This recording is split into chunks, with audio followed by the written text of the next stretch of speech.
Aê, estamos ao vivo. Estamos ao vivo. Muito boa noite a todos. Vocês que acompanham o canal Debate ANCAP, estamos aqui hoje com uma figura muito ilustre aqui no meio anarcocapitalista, o nosso amigo o Rafael Lima, também conhecido como Rafael Haid, do Ideias Radicais. Rafael, boa noite. Boa noite. Boa noite. Você que está assistindo o vídeo, vou pedir para você curtir, compartilhar nas suas redes sociais. Se você tem uma página, vou pedir para você compartilhar ali na sua página. Se você não é inscrito no canal Debate ANCAP, se inscreva aqui no canal. Temos também aqui alguns links. Tem o link do canal do Rafael, para você que não conhece, eu acho difícil. Temos aqui a página Moço, Você é Socialista, e o grupo Debate ANCAP, onde você pode conversar com outros anarcocapitalistas como funcionaria uma sociedade ANCAP. Beleza? Vamos começar aqui, então aqui. Rafael, nós temos aqui a dinâmica que nós havíamos combinado. Nós vamos fazer aqui meia hora de entrevista. Eu tenho aqui 5 perguntas que vou fazer para o Rafael. Ele não sabe quais são as perguntas. E depois dessa meia hora, eu vou liberar o link para que você que estiver interessado possa entrar aqui no Hangout e possa fazer perguntas para o Rafael. Beleza? Vamos começar então aqui a primeira pergunta. Quem é o Rafael Lima? Eu queria começar pedindo desculpa. Quem é o Rafael Lima? Para começar, eu tenho rinite, então...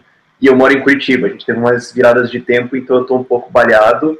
Tenho um talento para fazer hangout quando eu estou meio assim, mas desculpem se eu estiver um pouco estranho. Eu acho que talvez você esteja mais perguntando assim no sentido acadêmico um pouco, né? Não, mais pergunta no sentido pessoal mesmo. Quem é o Rafael, onde você mora, idade... Meu nome é Rafael, eu tenho 25 anos, sou de Curitiba. Eu tô dentro da ideia do anarcocapitalismo já tem aí uns 2, 3 anos, mas eu sou revoltado já faz uns 10. Que eu acho que todo mundo começa com aquela coisa assim de adolescente, de começar a olhar em volta e pensar, não, mas espera aí, é uma coisa errada aqui, né? Como é que a gente... Então, eu tô pensando nisso faz bastante tempo. Academicamente, na verdade, várias pessoas me perguntam nisso, eu não entro muito nesse assunto, porque eu acho que no fim das contas não importa, porque a maioria dos argumentos que eu estou defendendo não é meu, a enorme maioria, mas eu tenho, na verdade, só uma passagem por psicologia. Eu estudei 4 anos lá, na Universidade Federal do Paraná. Um dos cursos mais socialistas da Universidade Federal do Paraná era psicologia, que foi o que me levou ao liberalismo, porque eu tive que ler Marx até cansar, eu tive que ler Engels, nossa. E foi lendo aquilo que eu olhei e falei, isso aqui tá errado, sabe? Quem que critica esses caras? E daí eu fui atrás. E eu tenho um pai que é economista, ele não faz a menor ideia que isso não existe, porque ele é keynesiano, então a gente o confronto por enquanto.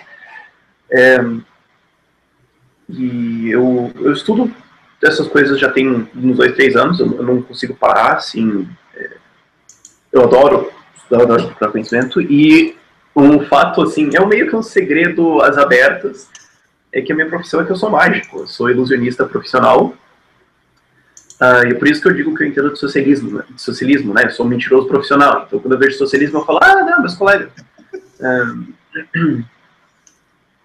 Mas quando você vê, assim, estruturas de texto e tudo mais, você olha e fala, não, eu conheço esse jeito de falar merda. Eu já estudei estrutura disso, então quando eu vejo algumas coisas assim, eu meio que reconheço. Mas isso eu acho que é importante, assim, porque me dá duas coisas importantes pro canal. Porque a primeira coisa é que quando você é mágico, você aprende a vir chegar ao truque das coisas. Você aprende a meio que olhar as coisas e falar, peraí, e olhar com uma atenção diferente. E outra coisa é saber falar, saber ter contato com o público mesmo, que é uma coisa que a galera que vem já da academia, da economia, do direito talvez, mas da economia, assim, não sabe exatamente se falar com pessoas, né, meio, peraí, como é que eu interajo com isso, não sei, tem um botão, aí eu acho que me dá mais essa facilidade para eu conversar, assim. Beleza. E aqui vem a segunda pergunta, Rafael. Como é que aconteceu? A gente vai pedir para você pormenorizar como é que aconteceu esse processo que você se tornou um anarcocapitalista. Quando é que você, assim, deu aquele estalo? Cara, o estalo não é necessário. Você Bom, antes... vamos pela parte da história, que eu gosto de assim, de dar a resposta e depois alongar. Começou, como eu falei, eu sempre fui assim, meio revoltado com as coisas, de querer entender, e no meu curso de psicologia eu fui forçado a ler muito Marx, muito Engels, e eu já sabia que tinha alguma coisa errada ali quando eu fui ir atrás da crítica, fui atrás das coisas para responder, e eu acabei sacando a coisa e fui indo para dentro da filosofia, e uma hora eu falei, peraí, não tem argumento admissível contra ser um anarcocapitalista, eu acho. Não tem.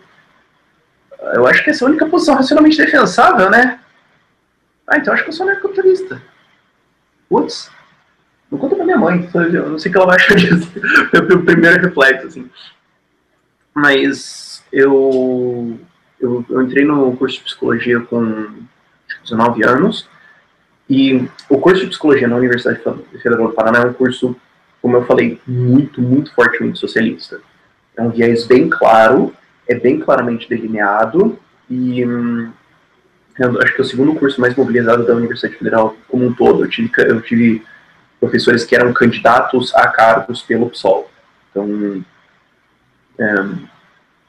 e por isso eu conheço bem como eles pensam, né? Porque eu vi os caras. E conforme eu fui lendo o socialismo, eu fui vendo vários erros ali dentro. Que quando você lê... eu acho que um dos melhores jeitos de abalar um socialista é fazer o cara ler Engels. Porque os argumentos do Engels, especialmente no ideologia alemã, são umas coisas assim que você olha e fala, não, peraí, o Engels realmente falou que o homem desenvolveu a garganta porque ele tinha necessidade de trabalhar e de... Sério isso? Ele não fazia a menor ideia do que era a evolução darwiniana, assim, fantástico. Ou quando você começa, porque eu estudei realmente a estrutura do que é a dialética, do que é o materialismo histórico dialético, e você olha e fala, não, tem erros conceituais bem gravíssimos aí. Peraí, como assim? É uma lógica circular, você não pode criticar que é circular, porque a crítica de que é uma lógica circular é de fora, então ela está sempre certa, não importa o que você faça. E eu fui indo atrás, não, peraí, quem que critica esses caras? Quem que responde eles? E eu acabei entrando pelo Karl Popper. O Karl Popper tem um livro dele, A Pobreza do Historicismo, que ele critica o método materialista histórico dialético, porque ele começa falando, né, essa ideia de progressão histórica não faz sentido, ela é quebrada repetidamente ao longo da história. Inclusive o termo feudalismo não é aplicável, porque você teve vários feudalismos, então você usar esse termo, quando Marx diz dentro do progresso histórico, é tipo, não, o teu método já não funciona, as conclusões, então, depois fica mais difícil. E, eventualmente, eu caí no canal do Stefan Molyneux, porque um professor meu, uma professora, mandou que a gente fizesse um trabalho falando sobre o SUS.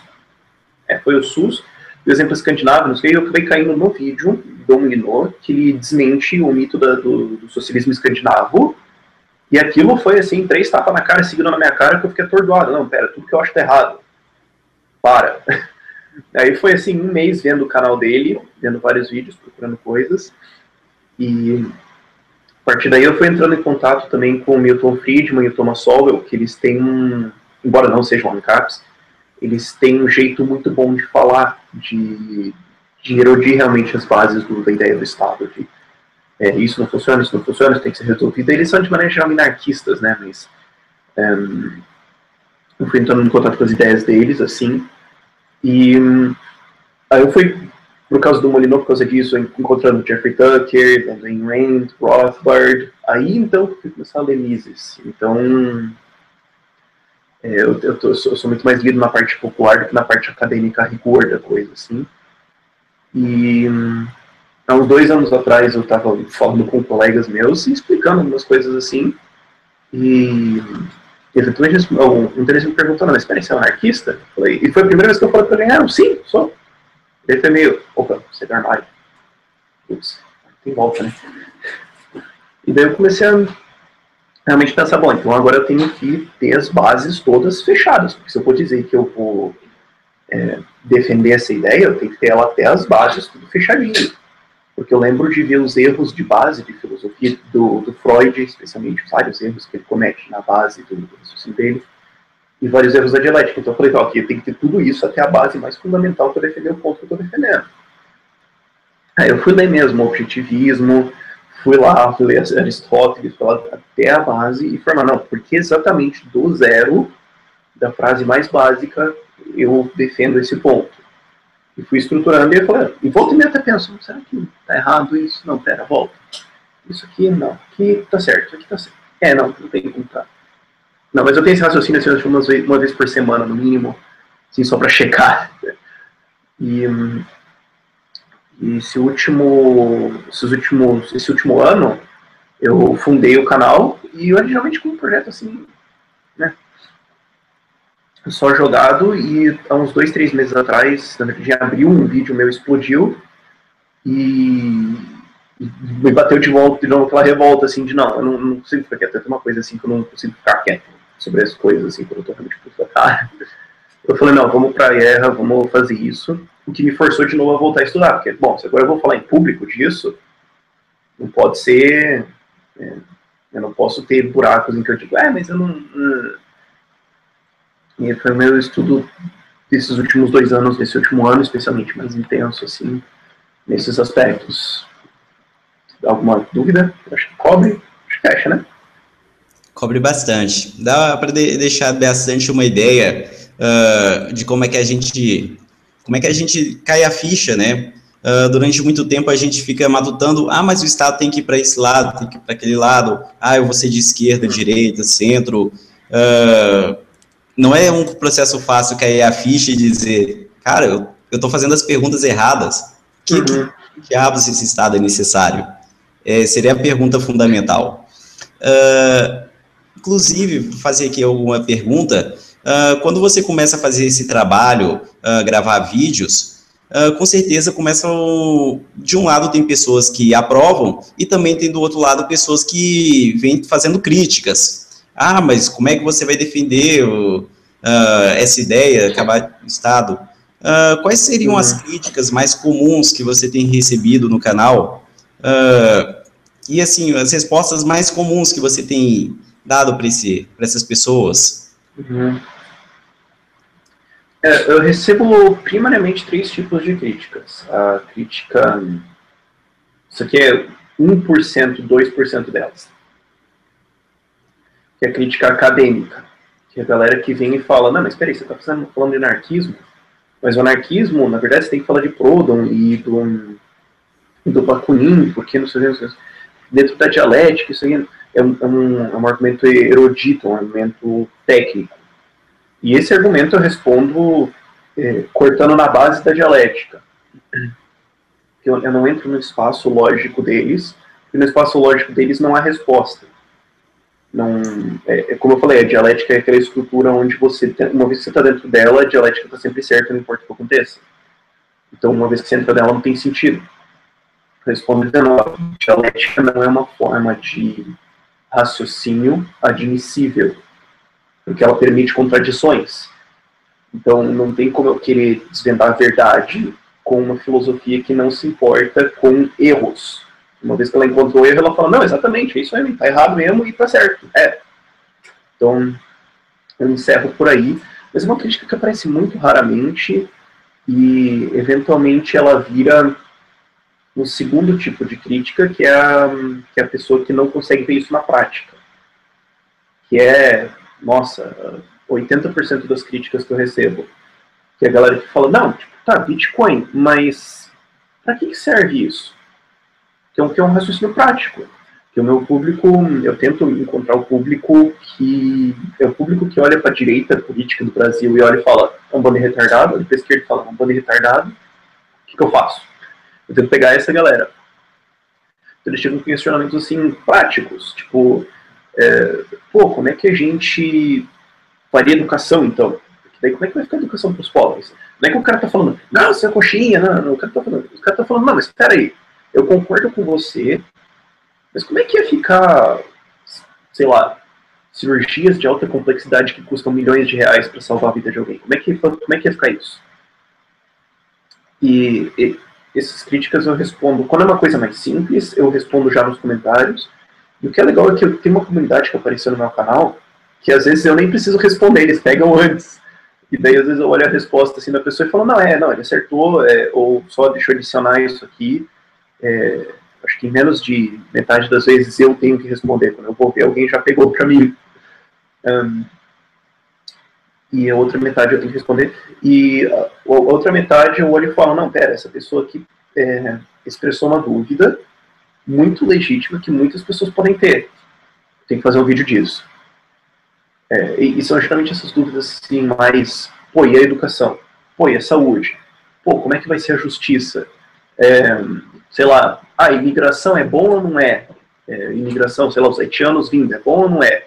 Eu fico pensando, eu posso usar uma parede de texto desse tamanho, ou eu posso dar uma estudada no assunto, pensar por uns 2 dias e gravar um vídeo. Então é assim que eu lido. Curiosamente, eu não tenho um público muito... E o terceiro tipo de crítica que eu recebo é só xingamento. É o puro, assim, ofensa mesmo. Que daí eu olho, dou risada e penso, não, é bom, porque daí porque esse tipo de coisa é bom. Porque primeiro que o cara me deu comentário, ajuda o ranking do vídeo, deu um dislike, ajuda o ranking do vídeo, deu view, me deu dinheiro. O cara já tá me ajudando. Depois que a galera olha e fala, quem chega, uma terceira pessoa, olha e fala, esse aqui é o nível da crítica que o cara recebe, ele deve estar certo, porque se essa é a crítica que o cara tem, é engraçado como esses caras te ajudam, mas se você parar pra pensar, eles realmente te ajudam. Eu só entendi se eu me perco. É legal que eu posso fazer isso quando eu tô gravando, é só cortar e voltar, né? Acho que responde, né? Não. É uma resposta bem completa. A gente estava até conversando antes também do Hangout, Rafael. O pessoal tem comentado, inclusive postaram aqui no chat do Hangout, que o Rafael ele é uma máquina de vídeos, né? A gente estava conversando sobre este assunto um pouco antes do Hangout, e você estava comentando de onde é que você tira tantos temas para tantos vídeos. Gostaria de que você expusesse para as pessoas que estão assistindo aqueles comentários. Uma coisa que eu estava falando com um coordenador do ETL, que eu estou conversando com ele, é que eu nunca vou ficar sem pauta, porque o propósito desse canal não é ser um canal acadêmico e não é ser um canal, digamos assim, rígido, rigor, assim, não é para ser talvez pense assim, um canal tipo o Instituto Mises Brasil, ou talvez o Portal Libertarianismo. O intuito desse canal, como eu falei, é pegar a galera que está revoltada com essa situação, que não sabe, que vê as notícias e pensa, putz, mas o que é isso? Por que isso aconteceu? Que vê as notícias da Grécia e fala, tá, ferrou tudo, mas vem cá, por que isso aconteceu e eu não confio na Globo? Porque tudo que eles falam, sei lá, sabe? Esse tipo de pessoa que eu quero. Então, eu primariamente pego 2 tipos de conteúdos. Eu tenho os conteúdos que eu digo assim, que são atemporais, que são os que a qualquer momento alguém pode se interessar. Tipo, o que é fascismo? Isso, a qualquer momento tem alguém procurando, tentando entender o que é isso. E quando você está falando assim, quando eu não estou querendo dar uma aula de fascismo nível doutorado, é só assim, o que é a base, você precisa dar uma estudada ali e tal, botar umas 3, 4 horas nisso, pensar e gravar. E a outra fonte, que é da onde vem, acho que mais de 50%, se não 20%, 60%, é notícias. Porque em notícias, você não só puxa o público que está procurando aquela informação, mas você também consegue contextualizar uma ideia. Porque se você vai falar assim, a teoria de crise e crédito do Murray Rothbard, que ele refinou a partir da teoria do Mises e do David Ricardo, ninguém está procurando isso. Agora, quando você usa o contexto de por que o Brasil parou, e você usa as notícias, você usa assim, caso perfeito agora, a Anatel e as telecoms querendo regular o WhatsApp. Isso é o ponto perfeito para eu entrar falando sobre por que regulamentação de mercado é ruim. Então eu sempre estou olhando as notícias, assim, eu abro alguns jornais e falo, tá, que notícias que estão sendo mais faladas, quais são mais polêmicas, o que eu posso fazer aqui, para tentar usar isso como uma base para entrar. E daí eu vou guardando isso, e 2, 3 dias, 1 ou 2 dias da semana, na verdade, eu gravo, assim, 12 vídeos. Dá pra ver, assim, eu mudo as minhas camisetas pra parecer que é diferente, mas pra não ficar tudo igual, né? Mas dá pra ver pela luz do vídeo, assim, que você vê que é sempre a mesma. Ou o cabelo, assim, dá pra notar se você realmente parar pra reparar. E daí eu vou comentando tudo isso, assim, um atrás do outro, e no meio disso eu coloco esses vídeos, assim, o que é fascismo, por que o porte de armas é importante, esse tipo de coisa assim, que são vídeos que, na verdade, eu tô pensando neles faz uma semana, no mínimo, assim, que eu tô pensando, assim, que eu tô no carro dirigindo, pensando, se eu fosse falar isso pra alguém, como é que eu ia falar? Aí depois eu tô na academia e penso, não, mas peraí, esse argumento é idiota, esse aqui é melhor. Não, peraí, se mudar, deu testemunho antes na minha cabeça, e daí eu só ligo a câmera e mando 10, 12 vídeos e gravo. Daí eu vou editando, jogo isso no canal e vai. E em cima disso, sempre, uma vez a cada 2 dias, assim, acontece alguma notícia que eu olho e falo, não posso não falar disso aqui. Eu vou ter que, sei lá, a gente tá tendo um hangout aqui, mas se a gente não tivesse ele agora, eu ia estar fazendo um vídeo sobre a situação política que ele está se construindo agora, do Temer sair do governo, uma possibilidade de impeachment se costurando mais. Porque isso acabou de sair. O antagonista acabou de dar isso, a Veja acabou de dar isso, tá começando a percular, pensei, não, mas vai ficar para amanhã. Esse tipo de coisa aparece.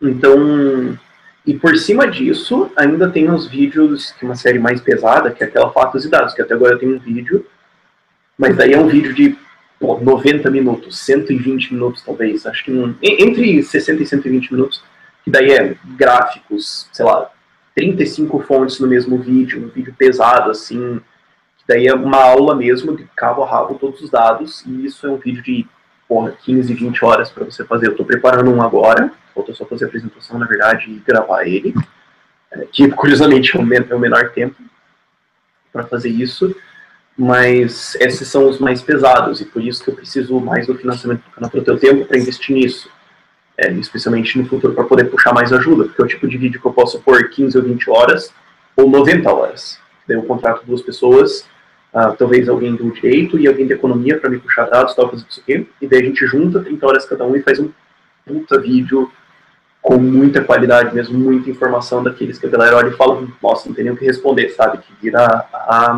a referência, quase um artigo científico, assim, se você parar para pensar.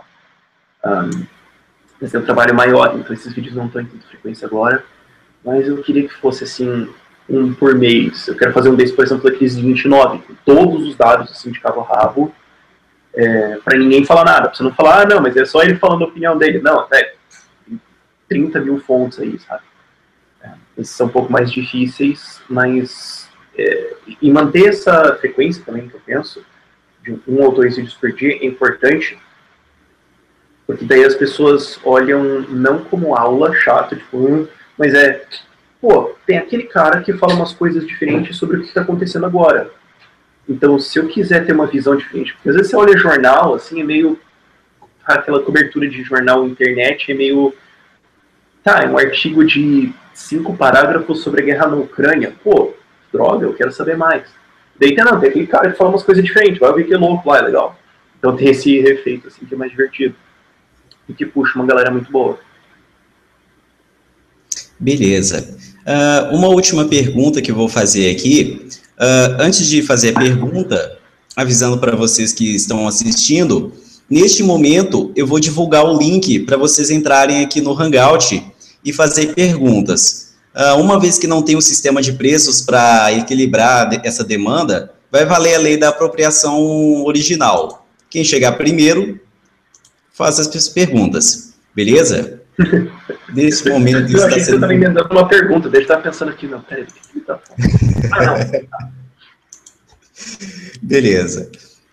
Tá divulgado ali no evento do Facebook. E por último aqui, o Rafael, eu queria fazer uma pergunta a respeito de um vídeo que você postou e que me chamou bastante atenção, que aliás está chamando a atenção de muitas pessoas, que a liberdade ela está vencendo, que ela está se propagando. Inclusive, hoje eu tomei conhecimento de que um vlogueiro de um canal razoavelmente grande, ele acompanha o meu canal, ele inclusive me fez uma crítica também sobre alguns eventos que aconteceram ali. Eu gostaria que você falasse a respeito sobre a liberdade está vencendo e se você tem esperança de que o Brasil ele se torne mais liberal ou mais libertário em um futuro próximo. Ou você acha que pode demorar muito? Tá, então são duas perguntas. Brasil no futuro e liberdade vencendo. Então vamos pegar uma por uma. Sim, eu acho que a liberdade está vencendo, e eu acho que o maior indicador disso é o fato que a esquerda agora está falando muito mais da gente. Porque 3, 4 anos atrás, eles só falavam o que eles achavam e está falado. Não tinha contraponto. Agora, com o crescimento das ideias liberais, eles se veem obrigados a responder. Eles se veem obrigados a... Isso é uma coisa importante. A ter um oponente, reconhecer você como um oponente. Isso é uma coisa muito forte. E agora você vê todos eles, o Luciano Genro, o João Willis, se vendo obrigado a responder liberais. E você vê que eles estão meio confusos assim, tipo, não, mas como é que tá? Onde que saiu isso e tal? E fica mais claro, até engraçado, que ver o quanto eles realmente não fazem a menor ideia do que é liberalismo. Acho que ela está ganhando, eu acho que a verdade está vencendo, sim, especialmente assim, primeiro no contexto do Brasil,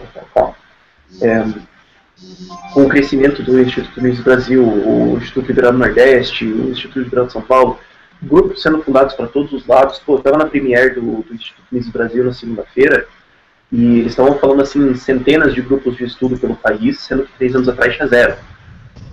Então,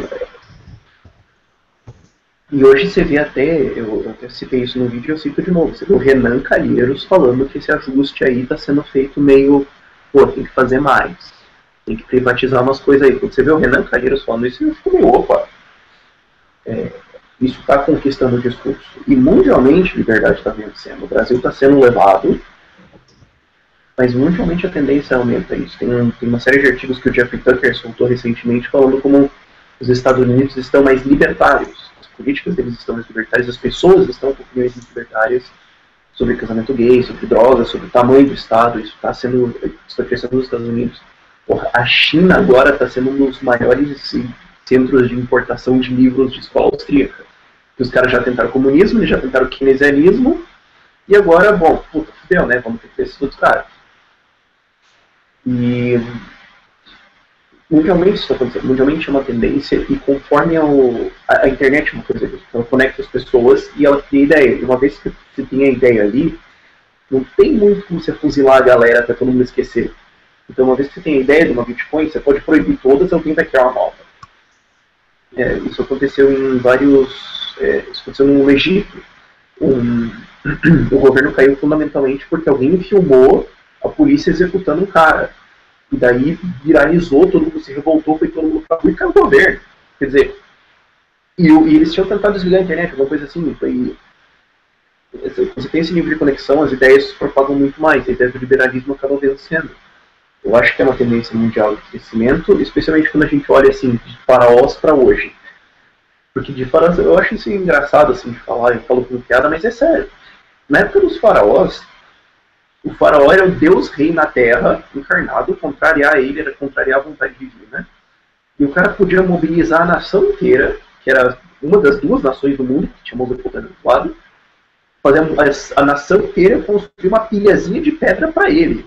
Isso durou 3.000 anos, e todo mundo achou isso normal. E hoje a gente acha isso absolutamente ridículo. Se você olhar as noções de governo que a gente tinha 150 anos atrás, pra gente hoje são absurdas. Para a enorme maioria da população é absurdo. Como assim um imperador? Como assim uma nação invadir a outra para... Para! E quanto mais você tem comércio acontecendo, mais as pessoas sabem, pera, comércio internacional é muito melhor que guerra internacional. Então vamos fazer isso.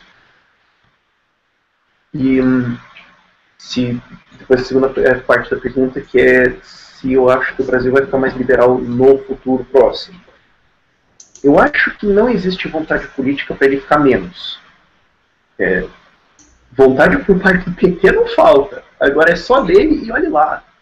A esquerda hoje no Brasil está ridicularizada. Assim, restou a eles, como falou o Pondé, restou a eles as questões sociais.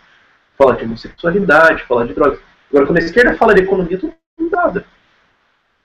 Então não tem muito para baixo que a gente vá. Não tem como a gente virar uma Bolívia ou uma Venezuela, porque aqueles países não tinham instituições fortes para parar os partidos.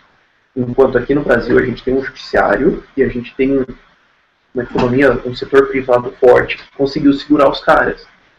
Então eu acho que não tem muito para baixo para ir. Eu acho que a tendência é ser um pouco mais liberal agora, especialmente porque tem uma vontade política puxando isso e pessoas puxando isso, manifestações puxando isso. E na manifestação aqui de Curitiba tinha cartazes para todo lado pedindo menos Estado. E eu fiquei assim meio... Sabe? Uau! Tá acontecendo, sabe?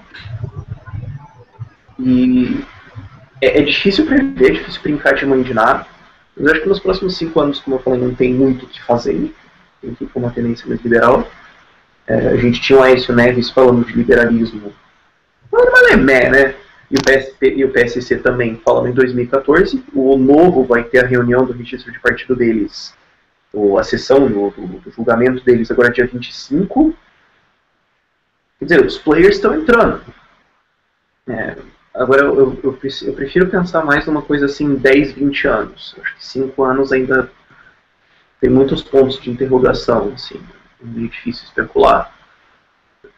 Como eu falei, é meio difícil ser mãe de dar nisso. Beleza. Beleza.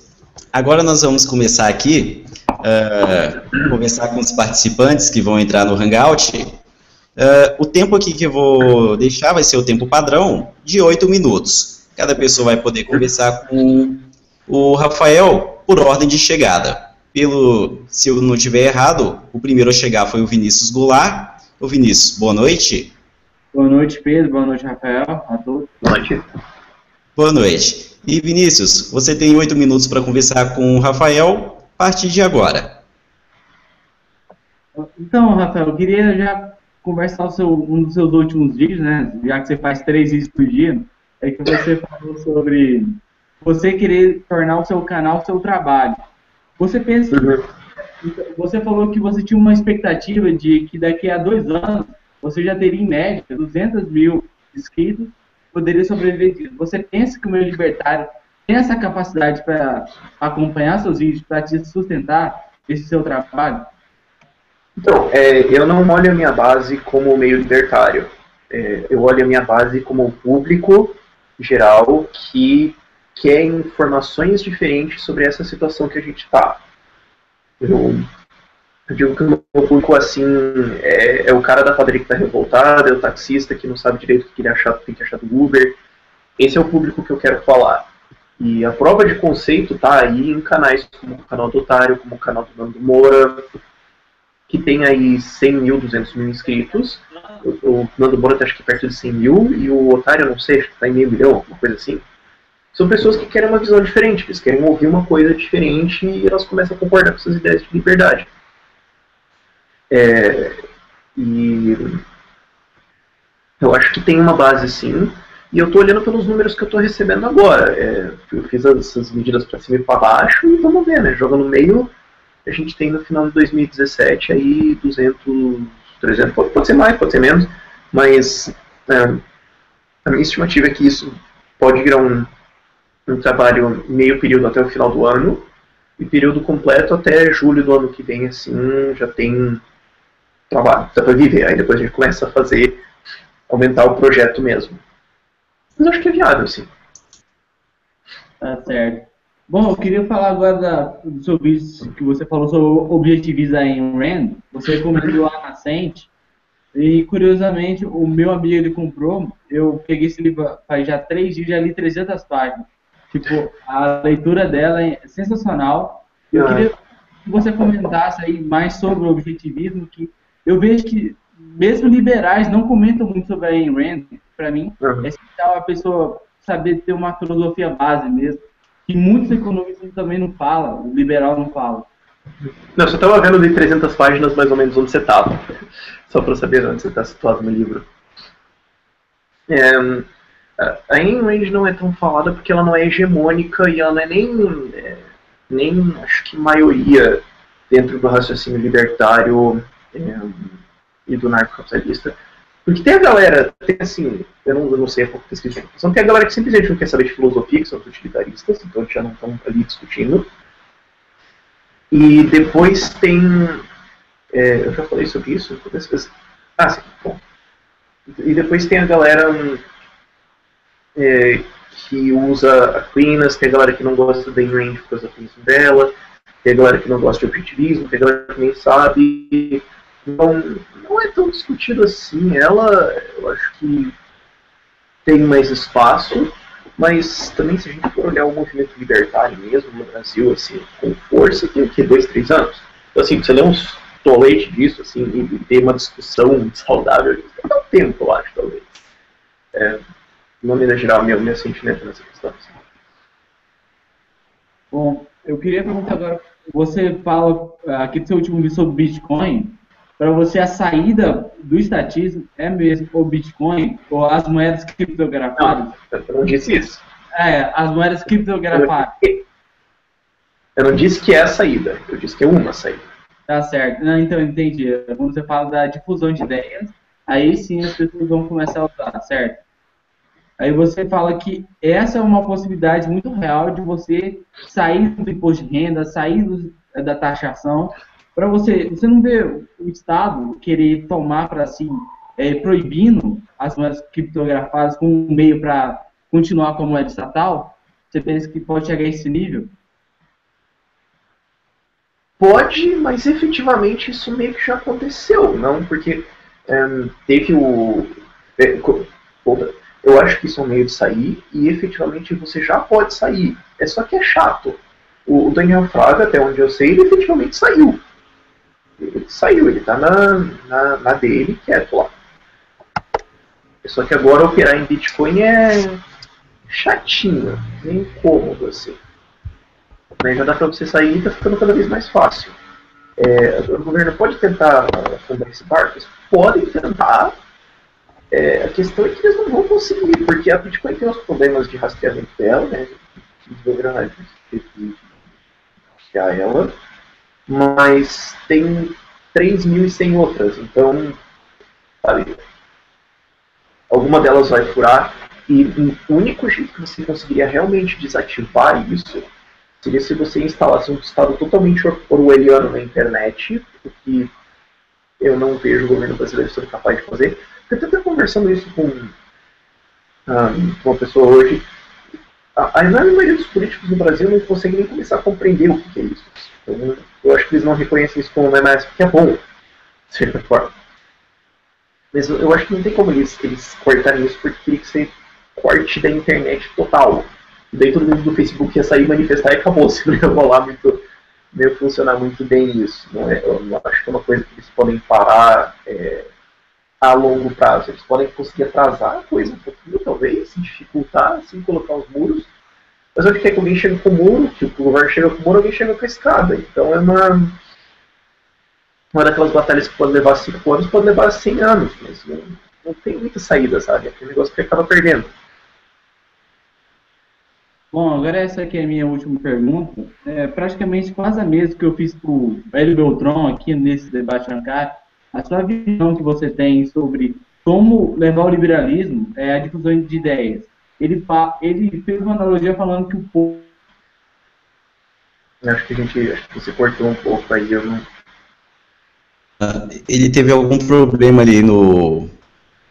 Acho que a CUT chegou na... Vamos esperar 5 segundos. Travou. Eu vou desativar aqui minha câmera. Pergunta de novo, Vinícius, por favor. Beleza, eu vou falar aqui só, que a analogia que o Hélio Beltrão faz sobre o gradualismo, ou seja, você difundir as ideias na sociedade e assim ela vai afetar até o Estado brasileiro. Você pensa que com a mudança da mentalidade, o Estado pode ser menos intervencionista e as pessoas podem diminuir o estatismo? Sim, a prova está em vários países aí pelo mundo, especialmente nos países que eram parte do bloco soviético. Você tem na sua Polônia, Ucrânia, Letônia, Lituânia, Escócia, Eslováquia, Estônia. Pronto, ótimo. Estônia. Que lá você vê uma rejeição massiva assim, da ideia para eles é absurdo. sabe como é que é? A Polônia, acho que se não me engano, baniu a ideia do Partido Comunista. Eu estou lembrando corretamente, não sei, às vezes eu não confundo esses aspectos. E em vários países como a Austrália e Nova Zelândia, tem uma cultura de liberdade, assim mesmo. Então eu acho que é possível sim as pessoas forçarem uma mudança de mentalidade. E especialmente uma vez que você tem uma ideia correndo, não tem como você parar ela. Eu acho que a única parte da Constituição que está certa é que todo o poder emana do povo. Porque emana por autorização. Eles vão fazer o que eles acham que está certo fazer. A gente tem no Estado agora porque as pessoas acham isso certo. Acham que não precisa, né? Pô, então deixa lá. Então, a partir do momento que você muda a mentalidade, você muda a manifestação final do que é, porque o Estado é só uma... ele emana do povo, ele é uma construção que vem das pessoas que vieram do povo. Então, na hora que você muda o que está acontecendo aqui, você muda o que sai. A relação não é 1 para 1, mas você tem uma relação acontecendo aí. Beleza. Valeu pelas respostas, Rafael. Sucesso para ti. Beleza. Encerrou aqui o tempo do Vinícius. Obrigado por participar, Vinícius. Você que está assistindo o vídeo, vou pedir para você curtir, compartilhar nas suas redes sociais. Se você tem uma página, eu vou pedir para você divulgar esse Hangout. Se você não é inscrito no canal Debate Ancap, vou pedir para você se inscrever. Se você, por acaso, não conhece o canal do Rafael, Ideias Radicais, tem o link aqui na descrição para você se inscrever também, beleza? E se você quiser entrar no Hangout, o link está no evento do Facebook, e eu já deixei o link também aqui na descrição deste Hangout. Se não estiver aparecendo para você, é só atualizar o navegador que já vai aparecer aqui, beleza? O próximo a perguntar seria o Trai, só que ele saiu do Hangout, só ele deixou uma pergunta antes. Vamos fazer só essa pergunta e já vamos pular para o próximo. Rafael, antes de se tornar anarcocapitalista, você já foi socialista, conservador? Já defendeu alguma outra ideologia? Já fez militância? Já usou Che Guevara? Não usei o Che Guevara. Eu nunca fui, assim, socialista hard. Todo mundo em algum ponto da vida foi aquele socialista de senso comum, né? Tipo, é importante ter educação. Todo mundo já teve nesse ponto em algum ponto da vida. Então, acho que tudo bem aí. Mas, antes disso, eu, curiosamente, era tecnocrata. Eu achava que, não, peraí, as pessoas não devia ter uma seleção intelectual para quem lidera e tudo mais, porque isso aqui é um planejamento de cima para baixo. Daí ficaria, mas faz sentido, né?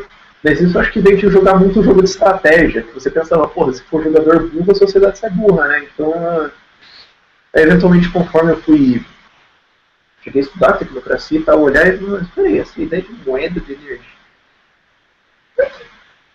eu não somava as coisas assim. E conforme eu fui lendo sobre planejamento central, eu falei, não ia dar certo. E eventualmente eu comecei a ir, assim, para um minarquismo e de repente quando eu vi era anarcocapitalista. Nunca aconteceu com você se tomar um porra e acordar anarcocapitalista? Como?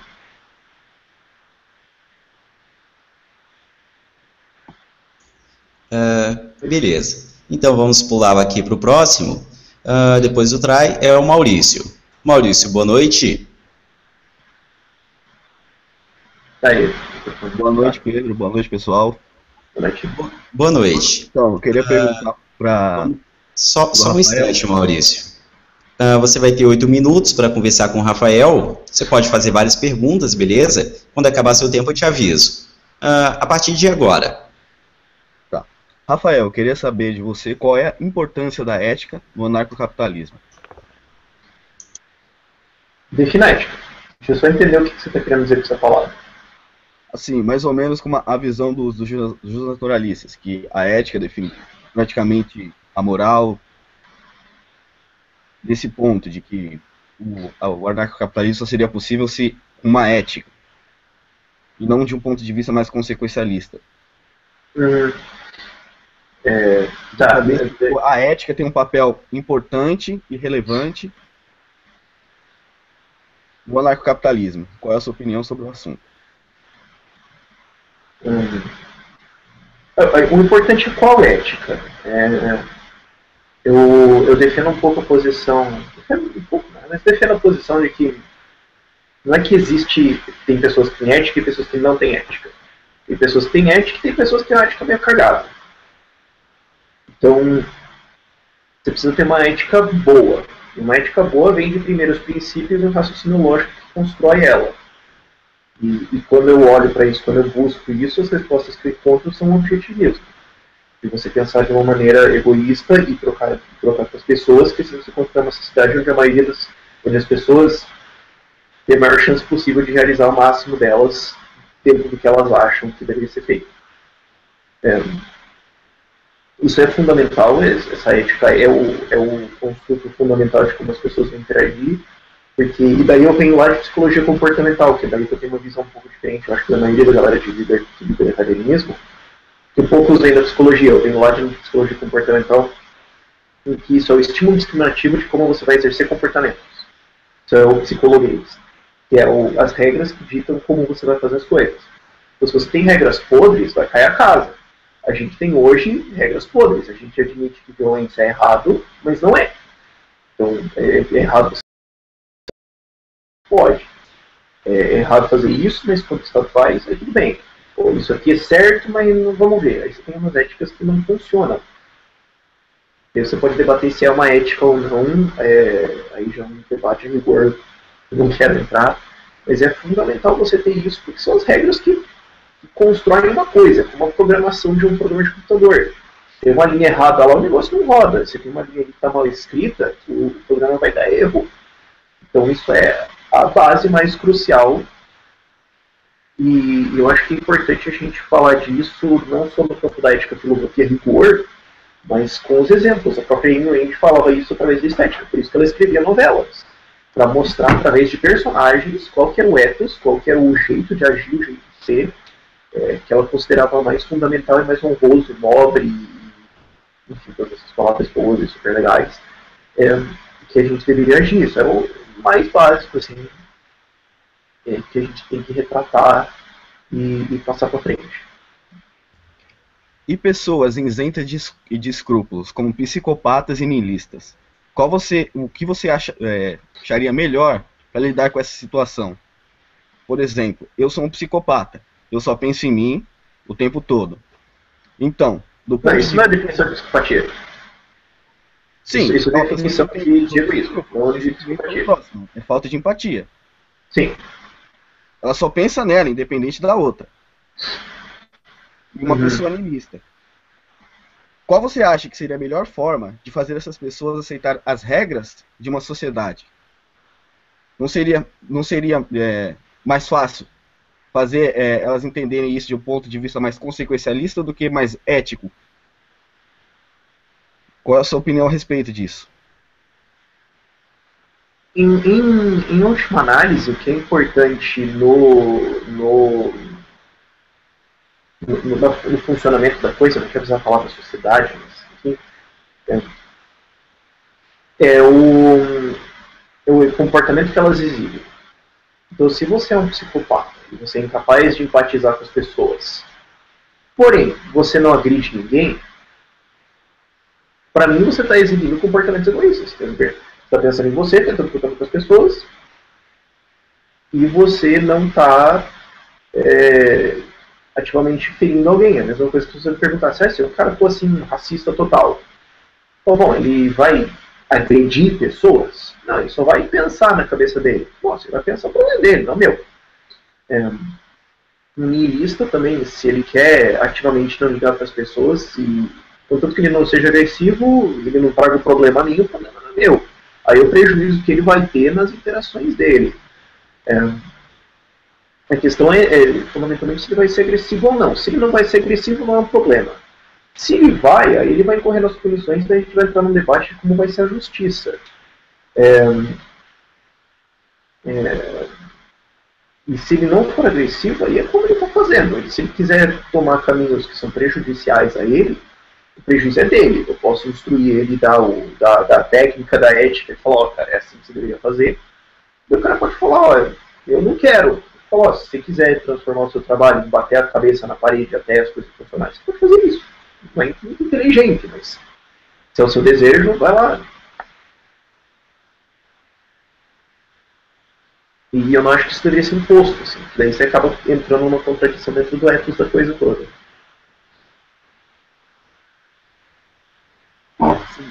Certo? O que eu queria Maurício? dizer é, qual é a melhor solução para isso? Se estabelecendo como é que eu posso dizer, uma ética, ou ensinando as pessoas a pensar de um jeito consequencialista. É isso que eu queria que você entendesse e tentasse explicar. Uhum. O que seria mais efetivo? Um ponto de vista ético ou um ponto de vista consequencialista para lidar com esse tipo de pessoa? Não vejo por que eles seriam mutuamente exclusivos. Não vejo por que eu escolheria o outro. Você tenta qual dos dois funciona com a pessoa. Se ela se recusa terminantemente a aceitar nenhum dos outros, aceita qualquer um dos dois.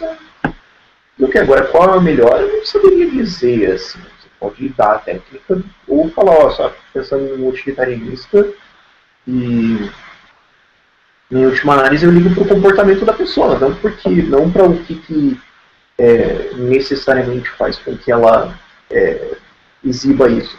Inclusive tem um argumento do Steven Pinker que ele fala que é como se fosse uma caixa que fala chinês. Se você pega um texto, escreve em inglês, coloca dentro da caixa, e a caixa solta um texto traduzido em chinês, e você faz isso de novo, efetivamente a caixa fala chinês. Não, mas é absurdo, a caixa não pode possivelmente falar chinês. Não, mas ó, eu coloco coisas em inglês e ela me devolve em chinês. Na prática ela fala chinês. Então se a pessoa está exibindo os argumentos, está exibindo o tipo de comportamento que é condizente com um egoísmo laissez-faire, assim, ok. Agora, o motivo que pode levar ela a fazer isso, qualquer um que funcione também tá agradável, contanto que ela não quebre as regras. O problema é quando você entra num argumento utilitarianista, ela pensa, então para acabar com a pobreza, você matar os pobres, né? Não, mas daí você já quebrou, aí já não está mais dentro das soluções admissíveis, porque você está quebrando a ética da coisa. Aí a gente vai ver, mas enquanto você fica dentro da ética, seja lá por que motivo que você quer, pra mim tá bom. Acho que eu tava sendo um pouco utilitarianista nessa questão, mas espero que tenha feito sentido. Beleza. Com isso nós encerramos a participação do Maurício. Maurício, obrigado por participar. Você que está assistindo o vídeo... Curiosidade pessoal, Maurício, você se dá por respondido ou ficou ainda meio... Não, eu queria saber só sua opinião sobre o assunto. Uhum. Ok. Beleza. Vou pedir para você curtir o vídeo, compartilhar nas suas redes sociais. Se você não é inscrito no canal Debate Ancap, se inscreve. Tem o canal do Rafael, no caso de você não conhecer o canal do Rafael, tá aqui para você se inscrever, beleza? Tem mais pessoas querendo entrar no Hangout. Se você quiser entrar, o link está aqui na descrição. O problema é que o Hangout ele só comporta 10 pessoas. Então, aquelas pessoas que já participaram, eu vou pedir a gentileza de vocês saírem do Hangout para permitir que outras pessoas possam entrar e fazer sua pergunta. Beleza? Agora que nós abrimos mais espaço, o próximo participante que está aqui na fila é o DC. O DC, boa noite. Opa, boa noite. Me escutam? Boa noite. Lembrando que esses nomes nem sempre são verdadeiros, né? Não, é verdade. Tá, coragem ok. para mostrar de vocês, né? E se expor na internet como vocês fazem. Eu quero parabenizar vocês por terem essa Tá, ok. coragem. Você vai ter 8 minutos para conversar com o Rafael a partir de agora. Pode conversar. Ok, perfeito. Primeiro eu queria dizer a ele que eu sou um grande fã do trabalho dele. O teu canal, Pedro, eu comecei a assistir há muito pouco tempo, em questão de semanas, mas o canal dele eu já acompanho. Acompanhava, inclusive, o trabalho que ele fazia em relação às cartas, à mágica, enfim, a parte diferente do que a gente está tratando aqui. Mas eu vim aqui falar, né, continuar um pouquinho naquilo que o Maurício estava questionando em relação à ética, né? E eu estava questionando, comecei a me perguntar quais seriam os contra-argumentos aos princípios de não agressão. Porque, na verdade, um Estado completamente sem agressão, ele é um Estado, ele é irreal, ele é ideológico, né? A questão do ar, né, todos nós somos proprietários do ar, né, e a gente enfim, empresas poluem o ar que nós usamos, que é um bem comum, assim. E nós estamos sendo agredidos porque o nosso ar está sendo cada vez mais poluído, né? Uma outra questão seria a questão do carro, né? Quando nós estamos dirigindo uma rodovia, nós não temos a intenção de agredir ninguém, mas no momento de distração, né, vai lá, tu acerta outra pessoa e tu acaba matando algum membro da sua família, e a tua intenção não era agredir aquela pessoa, tu estava simplesmente seguindo o teu caminho em direção para casa, mas tu acabou agredindo ela. Como resolver esses problemas em relação ao princípio de não agressão? Eu acho que, para começar, tem um erro conceitual que você fez na definição de uma sociedade livre, na definição de uma sociedade anarcocapitalista. Não é uma sociedade sem agressão. É uma sociedade onde a agressão não é admissível. Então não é que é uma sociedade onde ninguém vai agredir ninguém. É uma sociedade que não aceita nenhum tipo de agressão. Parece tecnicalidade, mas é importante. Porque, por exemplo, a gente tem homicídios. Homicídios acontecem. Não quer dizer que a gente aceita eles, a gente não aceita eles continuam acontecendo. A questão é que a gente vai lidar com isso. Dizer que porque tem uma lei que a gente concorda que o homicídio é ruim, então não vai ter homicídio, não segue. Eu acho que tem um conceitual sendo feito aí. E, em última análise, a tua pergunta é um pouco sobre como seria a justiça no anarcocapitalismo, que é um ponto extremamente contencioso, provavelmente é o ponto mais contencioso ali junto com o aborto, eu acho, talvez, mas acaba entrando em justiça, né? De como seria o anarcocapitalismo. E a coisa do ar é boa, eu vou deixar ela para o fim porque é um pouco maior, mas no acidente de carro não é uma agressão, é um acidente. Putz, estraguei a propriedade. Não houve um intuito de agressão. Então as duas pessoas vão acertar, e daí no fim das contas cai numa pergunta de como seria a justiça no anarcocapitalismo, elas vão tentar acertar como que uma vai restituir o dano à outra, como elas vão acertar o que vai ser aquilo, e daí é uma questão de como isso vai ser mediado. Daí você vai ter mediação, você vai ter disputas, você pode ter seguros, pode ter várias coisas aí. Que se eu fosse entrar eu ia ficar meia hora aqui falando e destruir totalmente os seus 8 minutos. Agora, a coisa do ar é importante porque, de certa forma, é um bem comum, mas dizer que todos nós somos donos dele, isso é um argumento do Rothbard, é incorreto. Porque não tem, ele é uma coisa, ele está lá. O ar não é uma coisa, ele tem pedaços. Então você está falando de parte do ar. Aquele que você está usando, digamos assim. Você não é no todo ele. Não existe só água, ou tem pedaços dele. Eu acho que eu vou pensar assim, não existe ou, existem outros. Estão ali, tem um pouco aqui, tem um pouco lá e tem um pouco embaixo da terra. A gente vê o que a gente faz. Daí vem a questão.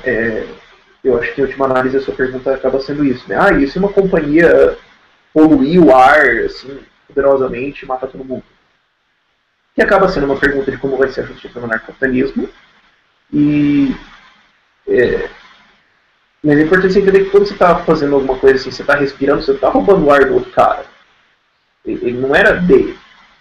Não tem como alguém ser dono de tudo de alguma coisa quando ele não está usando. Porque ele teria que... Primeira apropriação, né? A apropriação inicial ele teria que apropriar para ter outro ar, sei lá. Não tem como eu ser dono de um ar da China que eu nunca usei.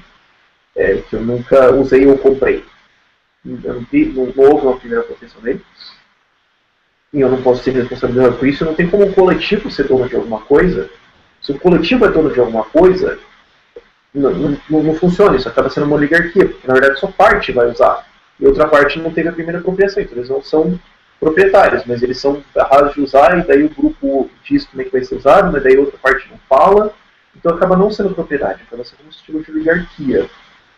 E daí fica a pergunta, né, se uma empresa poluir o ar um monte, aí vira a justiça no anarcocapitalismo, como que a gente vai resolver isso? Espero que tenha feito sentido, acho que tem alguns conceitos aí que você não tinha exatamente clarificados. Beleza. Infelizmente o DC ele caiu, Aí ele não pôde prosseguir.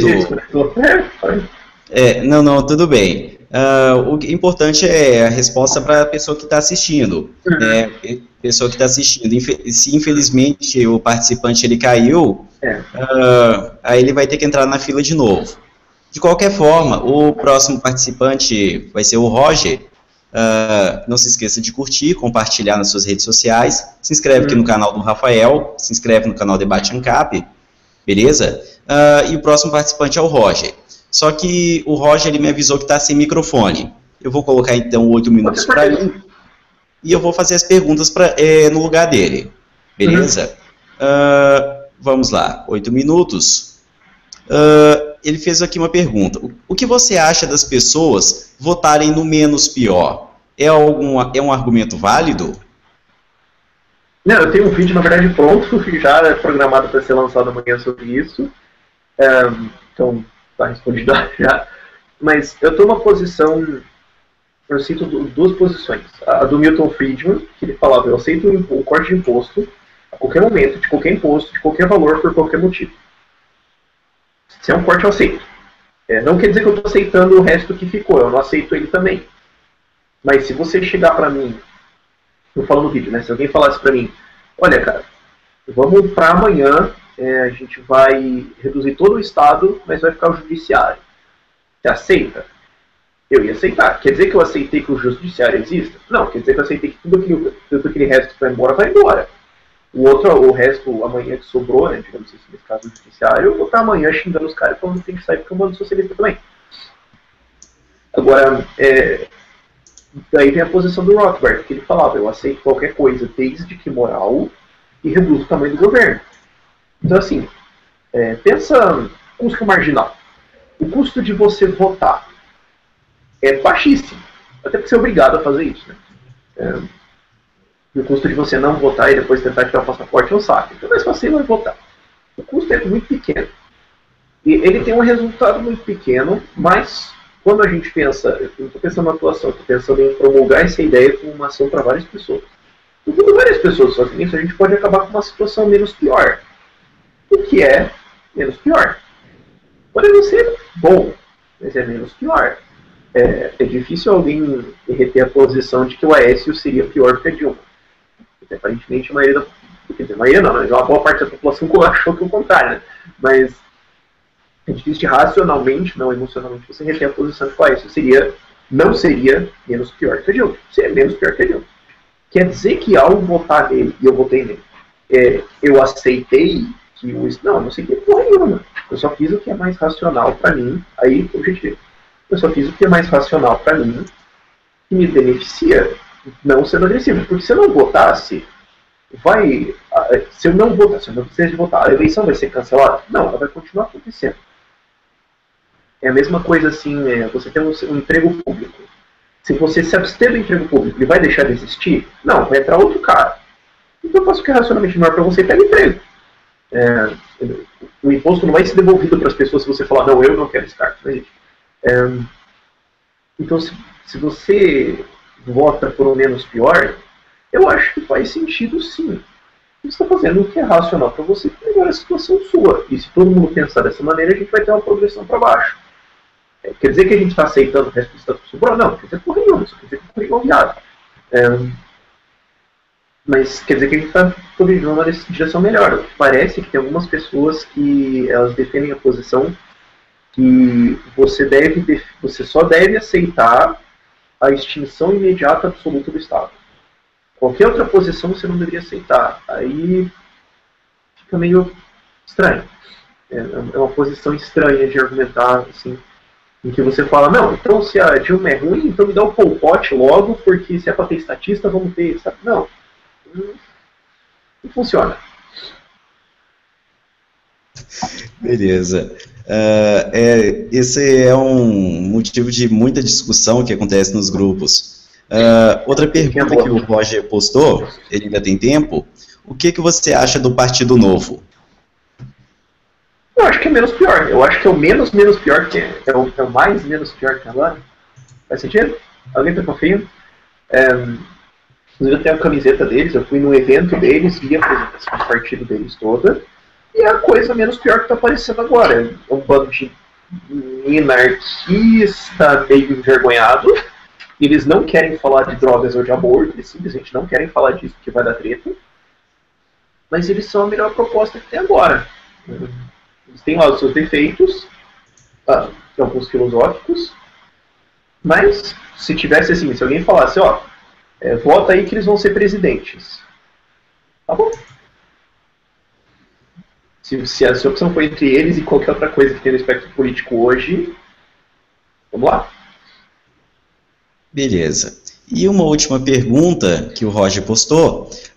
O que você acha dos ataques que páginas esquerdistas e canais no YouTube esquerdistas também fazem às ideias ANCAPs? Como é que você acha que eles têm que ser combatidos?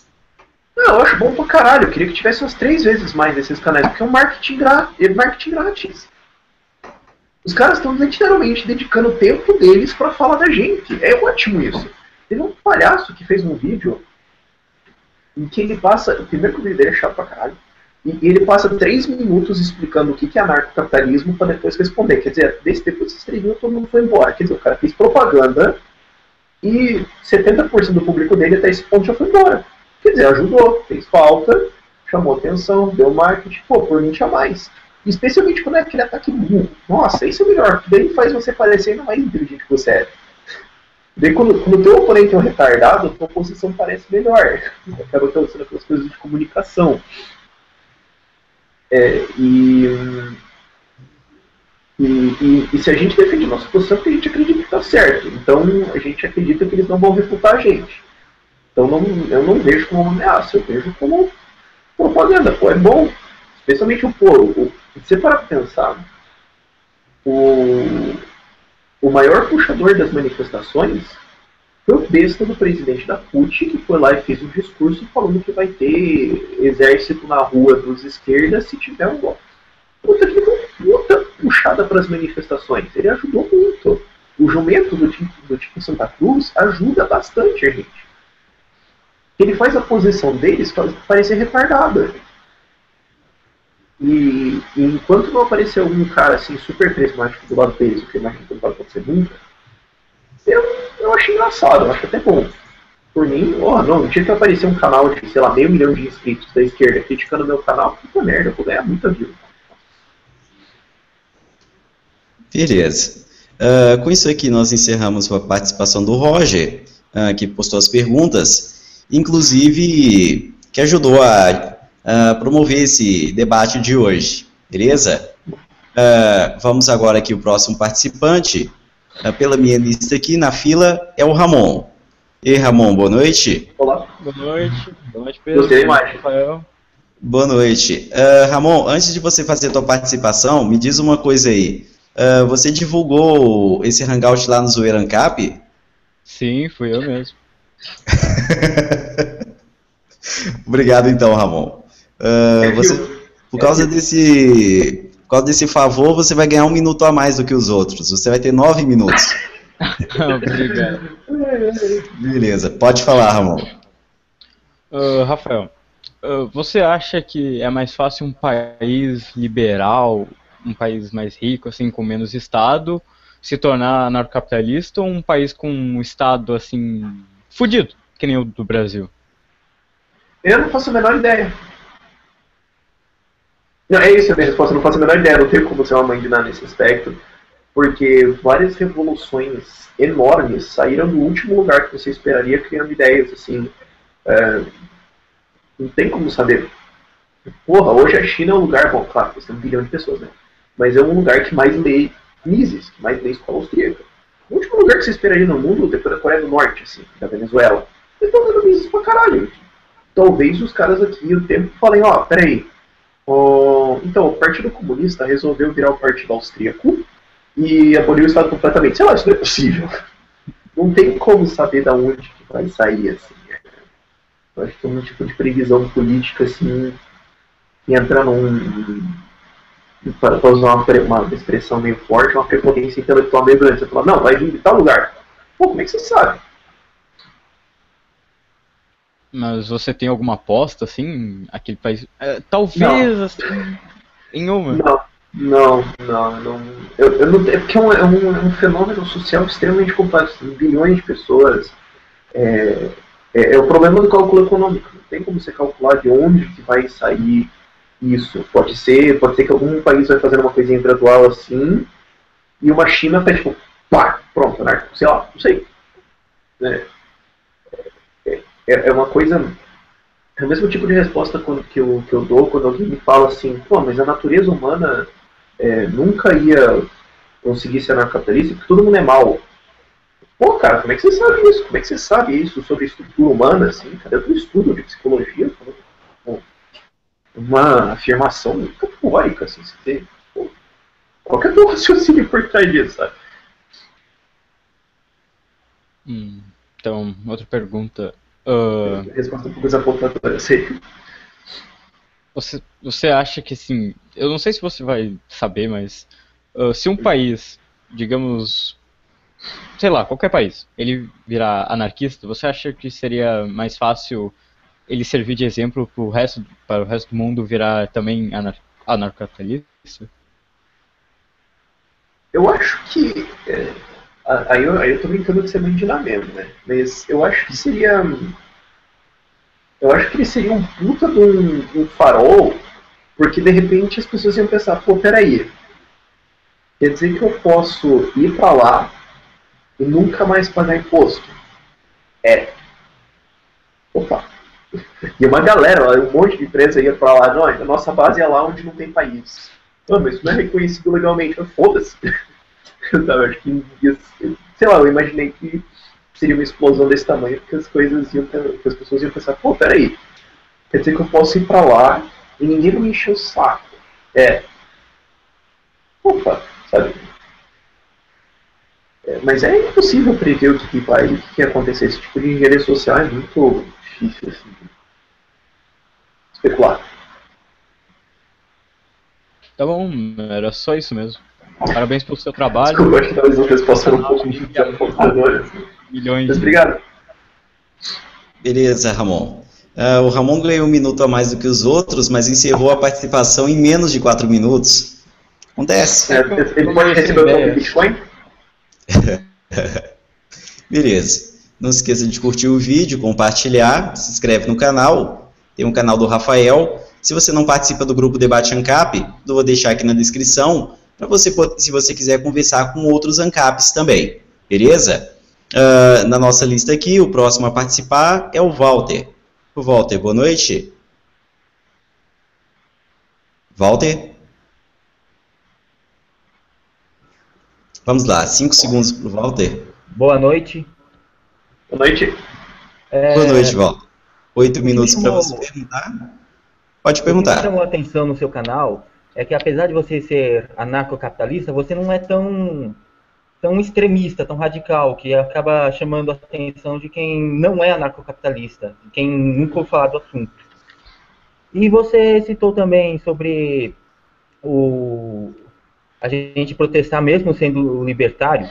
Eu estou pensando aqui, tipo, vale a pena mesmo a gente defender uma bandeira anarcocapitalista nos protestos? O que eu disse, começando do começo, eu sou anarcocapitalista e eu não abdico dessa posição. Não quer dizer que eu vou defender esta posição à exclusão de todas as outras, sempre, não importa qual seja o argumento. Eu não vou aceitar a posição contrária, ao socialismo, mas como eu falei antes, se alguém chegar e falar, olha, a gente tem um momento político agora em que o que é aceitável é reduzir o Estado daqui para cá. Eu vou estar lá apoiando. Quer dizer que eu aceitei isso aqui ao invés disso aqui? Não, quer dizer que eu aceitei isso aqui, eu quero nada. Mas se essa transição é possível, eu vou apoiar ela. E como a ideia é atrair as pessoas para a liberdade, se você entra num discurso assim radicalista mesmo, você acaba perdendo elas. Agora, em algum ponto no meu canal eu defendi alguma coisa menos do que anarcocapitalismo como uma posição final? Não. Eu só falei de outros pontos, eu estou falando de liberdade. Só que eu tô falando de um jeito, às vezes, talvez mais soft, mais calmo, mais tentando ir pelo lado prático, esse tipo de coisa. Mas em nenhum ponto eu abdiquei do ponto anarcocapitalista. Eu acho que vale a pena a gente ir assim, porque é uma posição que se apresentou e nos leva para um lugar melhor. É o lugar final? Não. Agora é meio como você perguntar assim, pô, dado que você não vai bater o recorde mundial de velocidade na corrida de 100 metros, vale a pena você correr na padaria? Não vale, é uma coisa totalmente diferente. Porque, eu acho que faz sentido a gente, nas manifestações, sim, eu acho que faz sentido a gente fazer barulho, sim, e quando entrar um governo mais liberal, a gente vai estar aqui chamando os caras de um bando socialista também e protestando contra os caras de novo. Não vejo por que a gente não faria isso.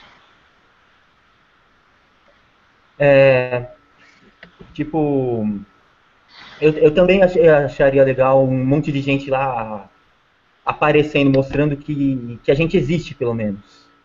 Uhum. Porque para destoar um pouco desse mais saúde, mais educação, mais transporte. Não, mas você veja que essa posição sumiu. Nas manifestações eu não vi nenhuma posição dessas. É mesmo? Eu não vi nada. Eu vi na manifestação em Curitiba, a segunda maior do Brasil, nenhum cartaz mais educação, mais saúde, mais nada. Mas Nossa, tinha um menos Estado, mais liberdade. Eu tenho foto dele. Uhum. Eu acho que essa posição de, olha, a gente quer menos Estado, tá pegando muita força aqui. Eu não vi ninguém ali pedindo... tinha uns loucos pedindo intervenção militar, mas sempre tem, né? Mas mesmo eles, se você for conversar, eles são mais liberais que o PT. Tá, beleza, então. Muito obrigado. Nada. Beleza. O Walter encerrou a participação dele, encerrou um pouco antes. Vamos pegar aqui a lista. O próximo a participar seria o Pedro. Como o Pedro ele é um dos mudos, ele vai ter só uma pergunta. Aí eu tenho que fazer aqui o papel de acessibilidade, dando voz para aqueles que não têm voz. A pergunta do Pedro, eu tive que ler e vou ter que reinterpretar a pergunta dele. Ele está dizendo o seguinte: Rafael, você fez um vídeo falando para ignorar a esquerda e dando outras dicas de como falar sobre liberdade. O problema é que o discurso da esquerda ele é muito atraente. Você falar para as pessoas mais pobres, você vai ter saúde gratuita, educação gratuita, nós vamos tirar dos mais ricos e entregar para vocês, e esses argumentos ganham muitos adeptos. Aí a pergunta dele é a seguinte: não seria o caso de você combater esse pessoal também? O problema de quando você combate é duplo. O primeiro é que para responder um argumento você precisa expor ele. Você está dando pauta para ele, você está dando espaço para ele, você está apresentando o argumento do cara. E o segundo é que quando você entra em oposição, em combate, força-se uma posição de ou é eu ou é ele. O que eu faço é, primeiro, apontar. Olha, tá vendo essa ideia aí que eles te falaram aí, que vai ter isso, vai ter aquilo? Deu certo? Não, né? Tá, então vamos ouvir outra ideia. E daí eu falo da minha ideia. Eu acho que a ideia do esquerdismo é muito ruim, porque ela é bonita até ela começar a ser aplicada. E daí todo mundo pode falar, putz, show de bola. não dá muito certo, né? Daí a coisa descamba. Isso é evidência rápida, assim, isso já é ponto comum. Tanto que, como mesmo o Boné aponta, ninguém mais fala de planejamento central econômico. Essa conversa não existe mais.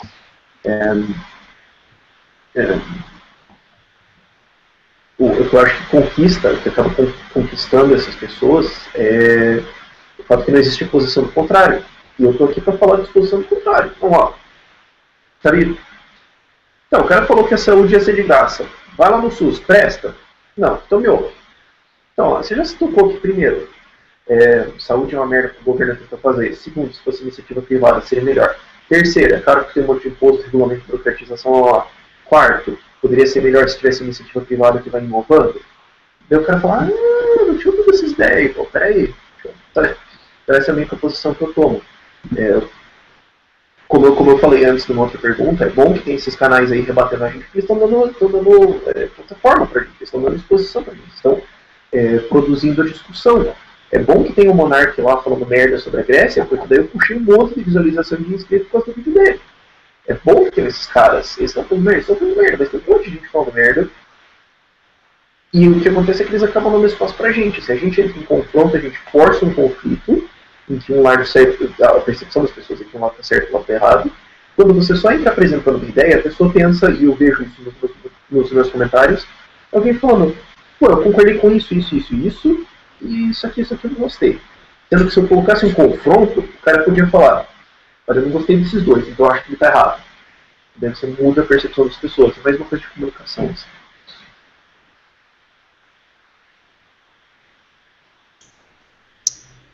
Beleza?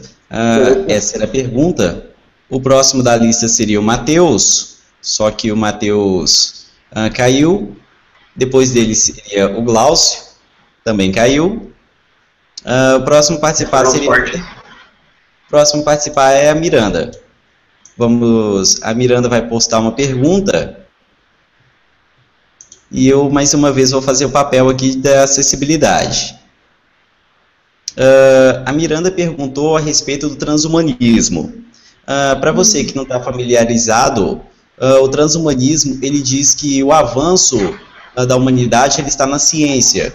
Então, o transhumanista, ele quase que idolatra a ciência, porque vê na ciência a fonte de todo o avanço tecnológico, econômico e cultural. Ou seja, nós nos tornamos pessoas melhores por causa da ciência.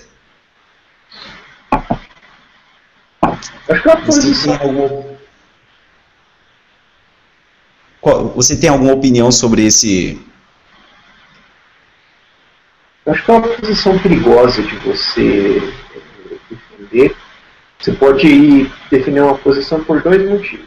A partir de evidências, provas, e daí você não está certo, você só não está errado. Ou você pode defender a partir de filosofia. Eu não estou familiarizado com a filosofia por trás disso, mas me soa perigosamente perto dos argumentos lá do Augusto Comte de que tem que ter a ordem para ter não sei o que, tem que ter o progresso intelectual e científico, ele falava, tem que ter uma ordem, que ele cita a pergunta: como é que você sabe? Como é que você chegou nessa conclusão? Eu acho que é perigoso isso, porque você acaba convidando um tipo de engenharia social que tem consequências não previstas, que vai cair na lei de consequências não previstas, você não sabe exatamente o que vai dar isso. E o que eu verifico quando eu olho para a história é que o progresso vem do comércio, seja material ou seja de ideias entre as pessoas, e da destruição criativa que isso causa. A ciência é uma consequência disso, mas eu acho que ela não é a causa disso. Interessante. Eu concordo mais com essa posição também. Na verdade, nós somos anarcocapitalistas porque nós acreditamos que o avanço tecnológico, econômico, cultural, todo o avanço da humanidade vem do mercado, vem do livre comércio, da livre interação entre as pessoas. Você quer comentar alguma coisa sobre essa minha última frase, Rafael? Não, eu acho que tá bom. Tá, beleza. Então vamos pular para o próximo participante, que vai ser o último, é o Douglas. Douglas, boa noite. Boa noite, Pedro. Boa noite, Rafael. Boa noite. Posso fazer duas perguntas ou é apenas uma? Você tem 8 minutos para conversar com o Rafael, e dentro desses 8 minutos, perguntas infinitas, até acabar os 8 minutos. Perfeito. Rafael, referente à revolta armada, qual que é a sua opinião referente a esse tema nos dias atuais? Você acha que é necessário haver esses discursos de ódio, essa manifestação de agressão física? Ou você acha que, por enquanto, ficar no campo das ideias, disseminar o conhecimento seria uma pauta melhor, mais utilitária do ponto de vista, também mais humana? Qual que é a sua opinião quanto a isso? Eu acho que esse seria, assim, o ponto final. A posição final, caso todas as outras sejam fechadas. Portanto, eu acho que ela não deveria ser discutida assim tão abertamente até que ela estivesse muito próxima. Eu acho que a gente não está no estado em que ela está muito próxima. Quando que ela esteve? Quando que ela foi manifesta? Então, por exemplo, você tinha a Síria, o que aconteceu na Síria recentemente. Eu acabei concordando com a posição de revolta armada, concordando assim, 50%, mas foi uma das posições que eu mais concordei no caso da Ucrânia, em que Donetsk e Luhansk se rebelaram contra o governo ucraniano, porque o governo ucraniano estava abertamente discriminando aquela população, e tem um monte de questões ali, em que quando aconteceu a revolta armada, eu falei, acho que se eu tivesse lá e de fato todas as portas estivessem fechadas, eu acho que acaba pegando uma K-47 mesmo, porque não ia ter muito o que fazer. Agora, é importante lembrar aquela última opção.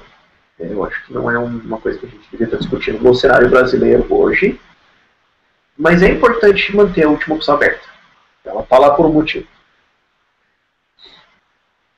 Ela é indesejável, ela tem um monte de consequências, ela tem uma destruição gigantesca. Agora, quando a alternativa é um Estado tirânico totalitário, sei lá, você realmente tem que parar e pensar, né? Pô, acho que pensando bem, né?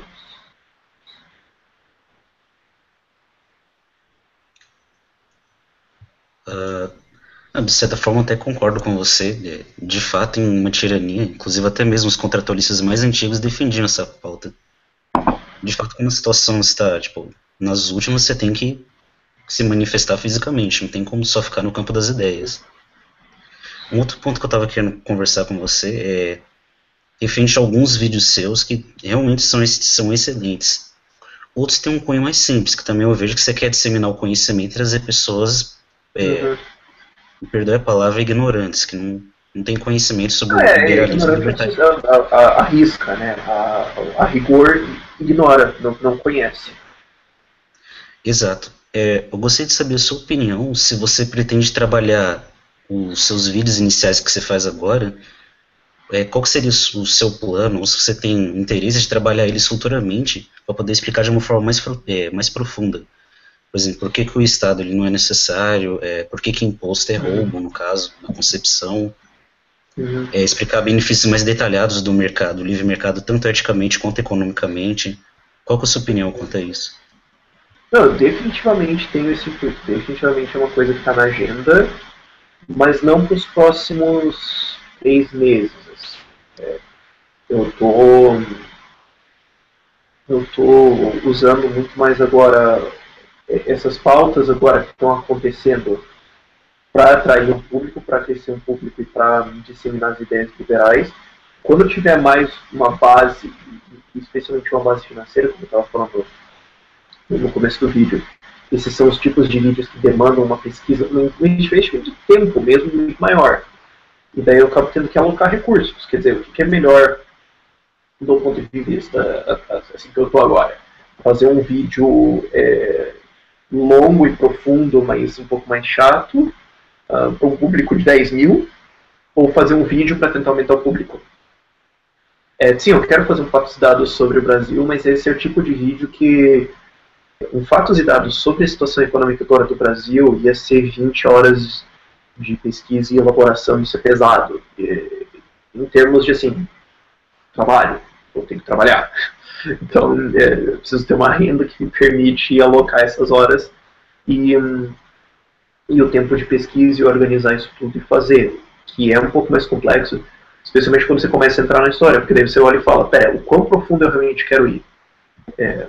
Mas essa ideia de fazer vídeos mais profundos está no futuro, sim, mas por enquanto eu estou querendo colocar a base e atrair as pessoas e começando a usar o canal também para divulgar outras plataformas, para divulgar, tem esse outro site que é legal, tem esse outro cara aqui, tem esse... E começar a crescer a coisa e no futuro colocar esses vídeos mais pesados quando tiver um público mais atraído por isso e quando tiver o tempo e o aporte financeiro para fazer isso. É mais difícil que parece. Não, imagina. Até espero não ter ofendido você. Não se preocupe, né? A última pergunta que eu queria fazer é sobre em relação ao fusionismo. Qual que é a sua opinião, não referente muito aos conservadores, mas referente aos liberais clássicos e minarquistas, até mesmo os sócios liberais, de certa forma? Qual que é a sua opinião quanto a essa união? Você vê como algo produtivo? Não vai dar certo? Você poderia me falar mais? Eu defendo a posição do Rothbard. Eu aceito qualquer coisa moral eu aceito qualquer posição moral que reduz o Estado. Então, por exemplo, está havendo uma movimentação hoje, literalmente hoje, agora, no Legislativo, a favor de um impeachment da Dilma. Vai levar a uma liberalização maior da economia? Provavelmente. Então eu acho isso bom. Eu acho isso uma posição final? Não. Então, o problema é quando eles defendem posições morais contrárias. Aí não tem como. Agora, sabe, sei lá, se a gente fala, não, a gente vai se unir com a galera que defende o golpe militar? Não. Mas aí acaba sendo uma questão de política que é muito, muito, muito, muito, muito complexa. E depois tem as implicações futuras. Mas se for, assim, conservadores também acham que tem que ter um Estado mínimo. Sim, tá. Então, vamos apoiar eles nessas posições que reduzem o Estado. Se eles tiverem alguma posição mais estatista, eu não apoio eles nelas. Agora, quem quiser ajudar a aumentar a liberdade, para mim é bem-vindo. Enquanto seja moral e contribua para o aumento da liberdade. Mas é um problema político bem grande. Nossa, é uma discussão muito grande. Imagina. Obrigado por ter respondido as perguntas. Beleza. Com a participação do Douglas, nós vamos encerrar as participações aqui, para a gente ter Opa, só um instante, pessoal. A hora do fiasco aqui. A hora do mico no debate ANCAP, tudo ao vivo, para quem sabe faz ao vivo e quem não sabe faz ao vivo também. Beleza? Vou pedir para você curtir o vídeo, compartilhar. Se inscreve aí no canal, tem o canal do Rafael, se inscreve no canal também, beleza? Tem aqui a página Moço Você é Socialista, aqui na descrição, para você deixar a tua curtida, deixar ali uma força na página. Tem o grupo Debate ANCAP, onde você pode conversar com outros ANCAPs também, todos vocês estão convidados para vir, podem fazer perguntas, das mais simples até as mais absurdas, nós estamos ali para responder mesmo, ok, pessoal? E para a gente finalizar aqui, eu também vou fazer minha participação. Pode ser, Rafael? Pode ser, vamos ver. Pode ser? Então eu vou deixar 8 minutos para mim, a partir de agora. E vamos... Sim, as regras valem para todos, é democracia. Rafael, eu vi hoje o teu vídeo falando sobre Bitcoin como o fim do Estado. Tem várias teorias entre os anarcocapitalistas, como é que você vai chegar no anarcocapitalismo. Alguns acreditam, alguns como eu, acreditam que você simplesmente tem que disseminar as ideias e depois que as pessoas perceberem que o Estado é desnecessário, elas próprias vão tomar providências para isso. Outras pessoas, como Daniel Fraga, acreditam que a solução está no Bitcoin. A partir do momento que você destruir o monopólio sobre a moeda, o Estado fica impossível de arrecadar impostos e também cai. Tem outras pessoas, tem outro grupo que também acredita que a solução é via revolta armada. Tem um grupo também que pensa nessa possibilidade. Eu gostaria de saber de você, Rafael, qual seria a solução? Se seria alguma dessas, se seria outras, se seria um mix dessas soluções?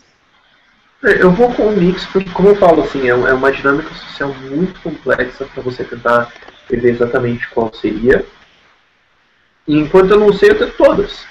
Eu defendo a posição do Rothbard. Enquanto moral, enquanto aumenta a liberdade, eu estou defendendo. o custo meu é muito... O objetivo desse canal é ter 200 mil pessoas, assim, para ter um público de dezenas de milhares, ao ponto de defender uma posição para 50 mil pessoas seja uma coisa que leva meia hora, grava e pronto.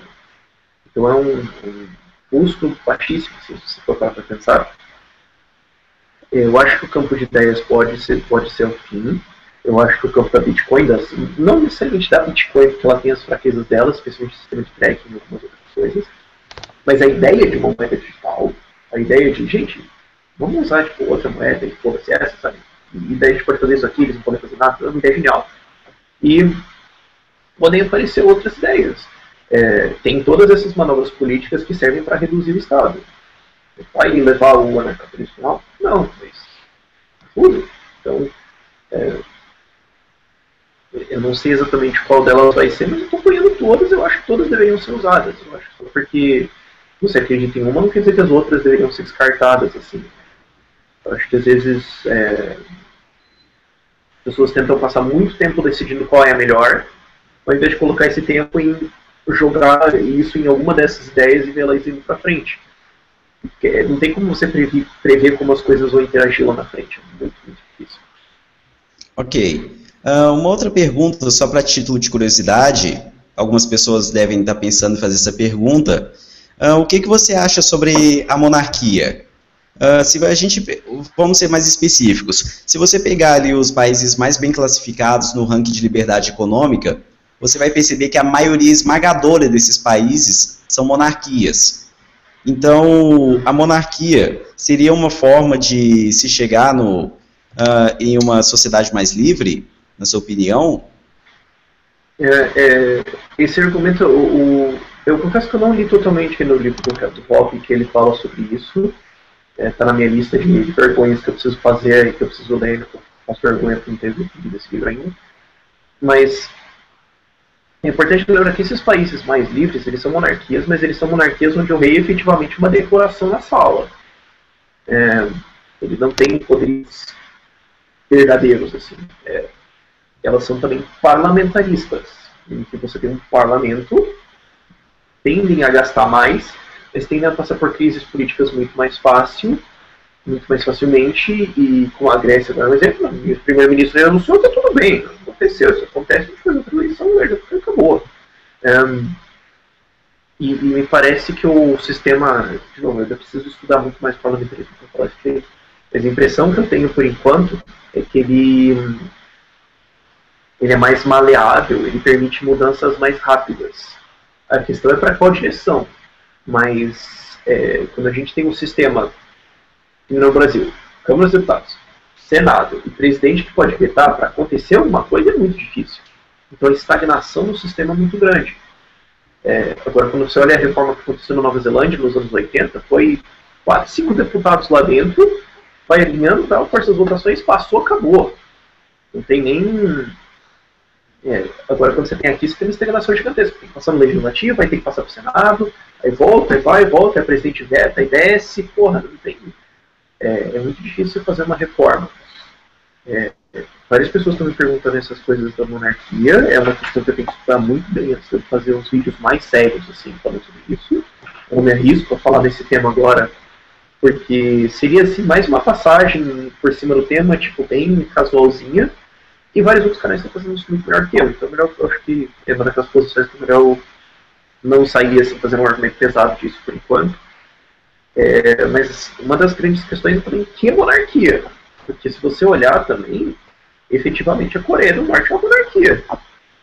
Na prática, quando você olha efetivamente a Coreia do Norte é uma monarquia.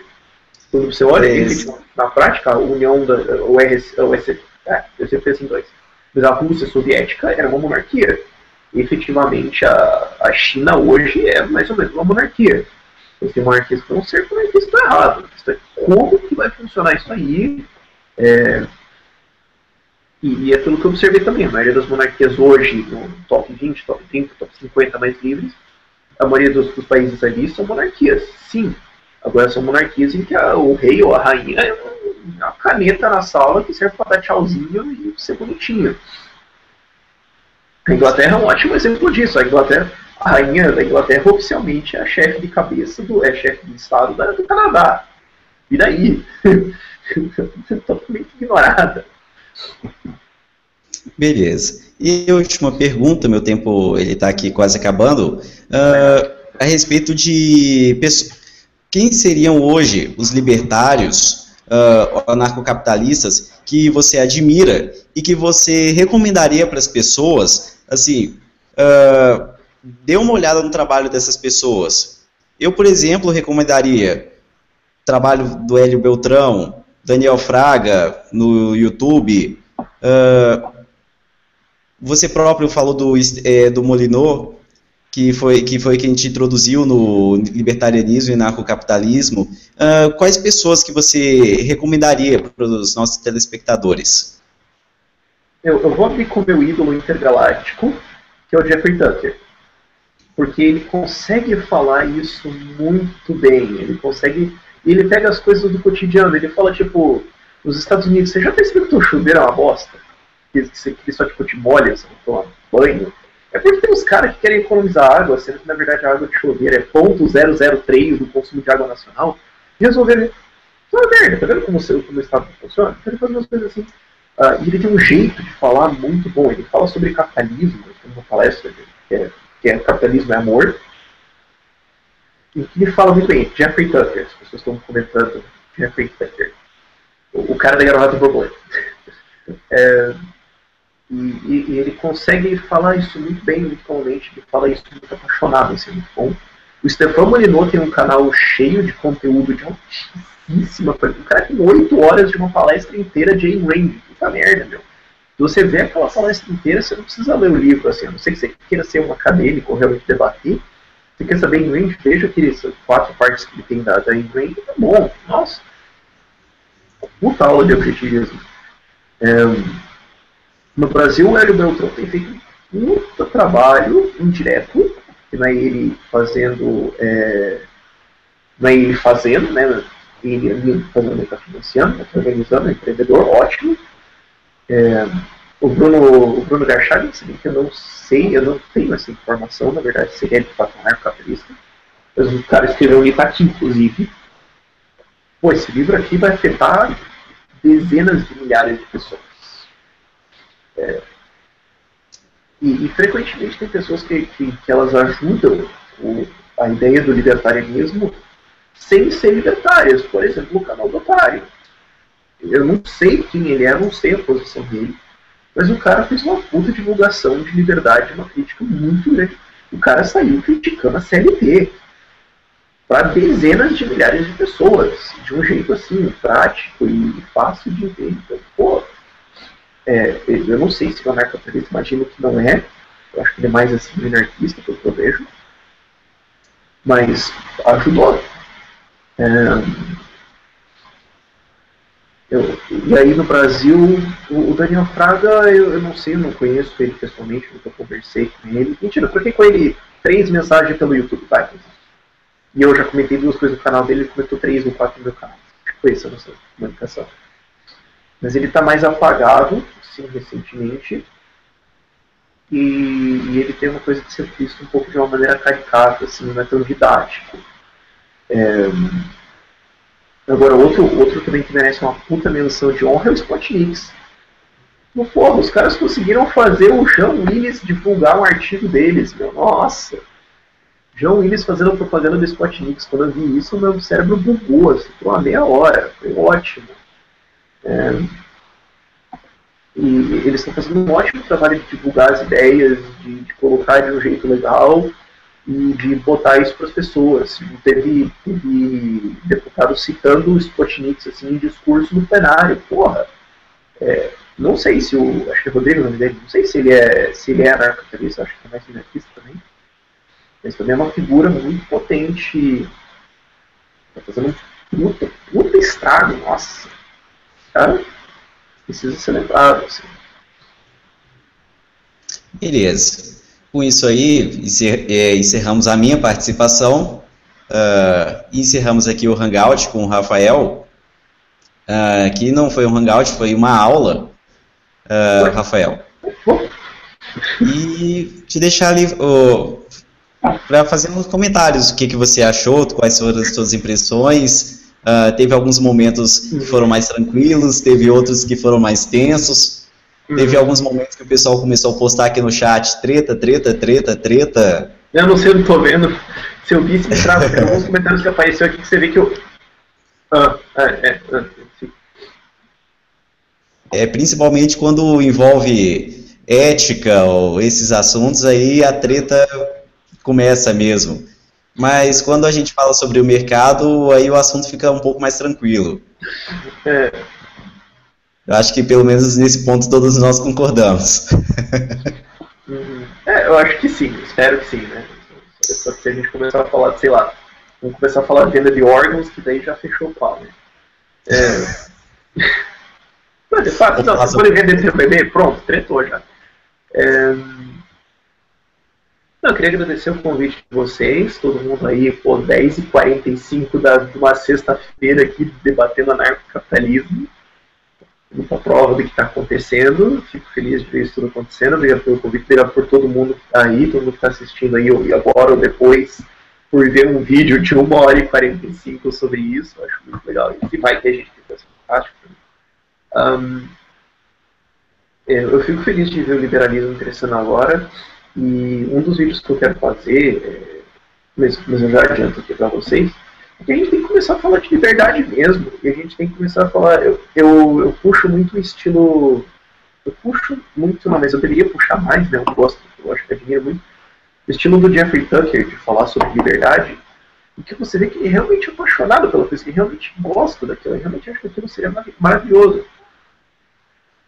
O Murray Rothbard também tinha esse estilo muito grande, e é uma coisa que eu fico um pouco ressentido com o Mises. Quando você lê o Mises, parece que ele está assim, esses socialistas que estão estragando tudo, porque tem o mercado livre, né, os socialistas, sabe, parece que às vezes faz a gente parecer, a gente, os anarcapitalistas, os liberais, parecer meio que um bando de ranzinhos, assim, e isso me incomoda um pouco. Claro, é difícil não ficar puto da cara, é muito difícil não ficar puto da cara, mas eu acho que a gente devia passar mais tempo falando sobre liberdade, porque ela é bonita, porque ela é interessante, como é que ia ser bom, como é que ia ser melhor, como é que isso aqui ia ser melhor. Puta, o Uber foi uma puta, nossa, presenteada pra de mostrar para as pessoas como a livre iniciativa é melhor, como a liberdade é melhor, como a livre associação entre as pessoas é moral, esse tipo de coisa. Eu acho que a gente vai passar mais tempo falando disso e menos tempo tretando com a ultra-esquerda que tá querendo fazer debate de Bakunin e a puta que pariu, tipo, não, sabe? Mas é só a minha opinião, que quiser discordar, discorde é livre, desde que não agrida ninguém.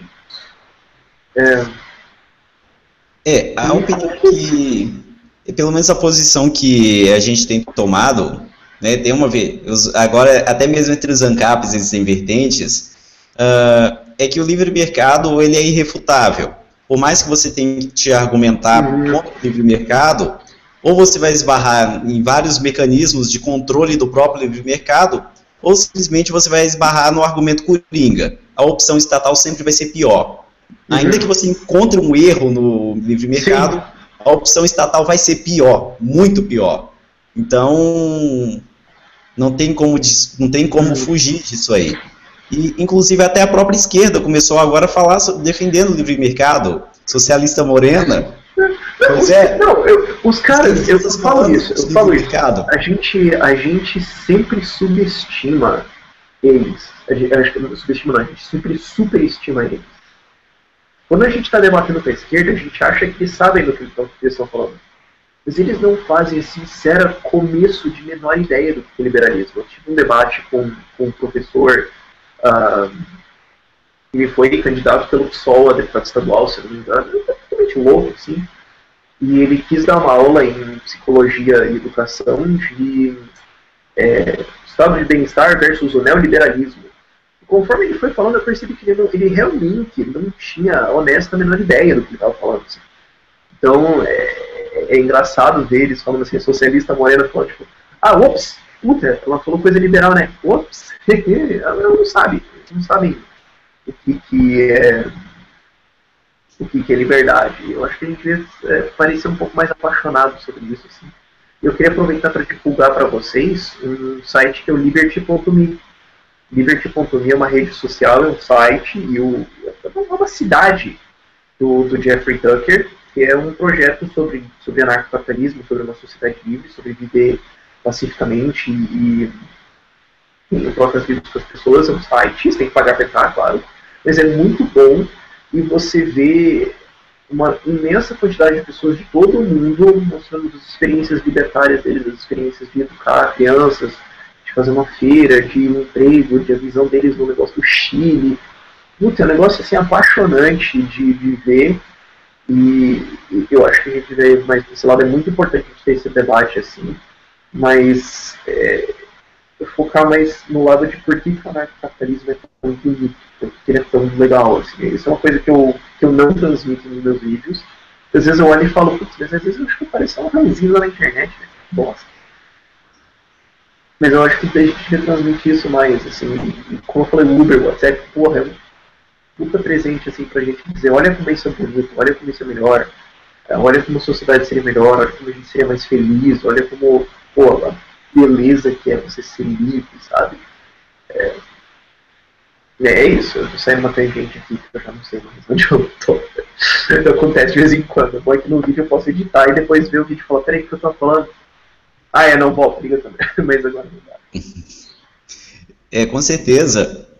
A defesa do livre mercado é exatamente isso, defender uma melhor qualidade de vida para as pessoas. As pessoas vão ter maior oportunidade de correr atrás dos seus sonhos, seus objetivos, serem mais felizes e construir um mundo melhor, porque afinal de contas é isso. Nós já poderíamos estar lá na frente se nós não tivéssemos uma bola de ferro amarrada no nosso pé, chamada Estado, que atrapalha simplesmente o avanço. Inclusive, a gente vai começar, eu estou pensando até começar a defender uma nova tese, ainda está na minha cabeça, mas de que o Estado ele é uma tecnologia ultrapassada, simplesmente isso. É uma ótima tese. O Jeffrey Tucker ele defende meio que essa tese, assim, e eu acho que caricato, acho que é legal você fazer isso caricato, assim, porque quando você começa a pensar como o Estado funciona, é realmente um negócio pastelão pra caralho. Tipo, não, ó, como é que você vai, sei lá, você vai vender pastel na rua? Pô, então como é que funciona com o Estado? Como é que é essa tecnologia? A gente faz o pastel, e daí vem um cara do governo, decide se o pastel é bom ou não, e se a tua lanchonete está limpa ou não, e daí ele diz pro cliente se o cliente pode comer lá ou não. E daí quando você coloca assim, parece retardo, porque você pensa, mas o cliente pode decidir isso? Sabe? Quando você coloca... É engraçado, eu tenho uma frase do Jeffrey Tucker que eu adoro, que ele fala, o Estado é uma organização que pega as suas coisas. É isso que eles fazem. Esse é o trabalho deles. Eles pegam outras coisas. Só isso. Depois você pensa, muito é burra, né? Ia parar com isso. Mas eu te interrompi, desculpa. Beleza. Rafael, mais uma vez, te agradecer prestigiar aqui o nosso canal, Debate ANCAP, o convite feito pelo Roger Magno, dono da página Moço, Você é Socialista. Inclusive, está aqui o link na descrição da página, se vocês quiserem curtir. Não se esqueça de se inscrever no canal do Rafael, curta esse vídeo, compartilhe nas suas redes sociais. Se você não é inscrito no canal Debate ANCAP, se inscreve aqui, beleza? E com isso aqui nós encerramos o nosso Hangout. Mais uma vez agradecer, Rafael, pela tua participação. Um comentário final? Não, só obrigado, desculpa que às vezes eu interrompo as pessoas, mas é hábito meu. Beleza, então. Muito obrigado por vocês que assistiram até aqui. Nós tivemos um pico de 40 pessoas assistindo o Hangout, e era isso. Boa noite, todo mundo. Beleza? E domingo nós temos a nossa treta. Eu vou debater com o Paulo Cogos a respeito de aborto. Assunto leve. Você não quer debater aborto uma hora dessas, Rafael? Não? Não. Não. Tá, ok. Até mais, pessoal. Até, tchau, tchau.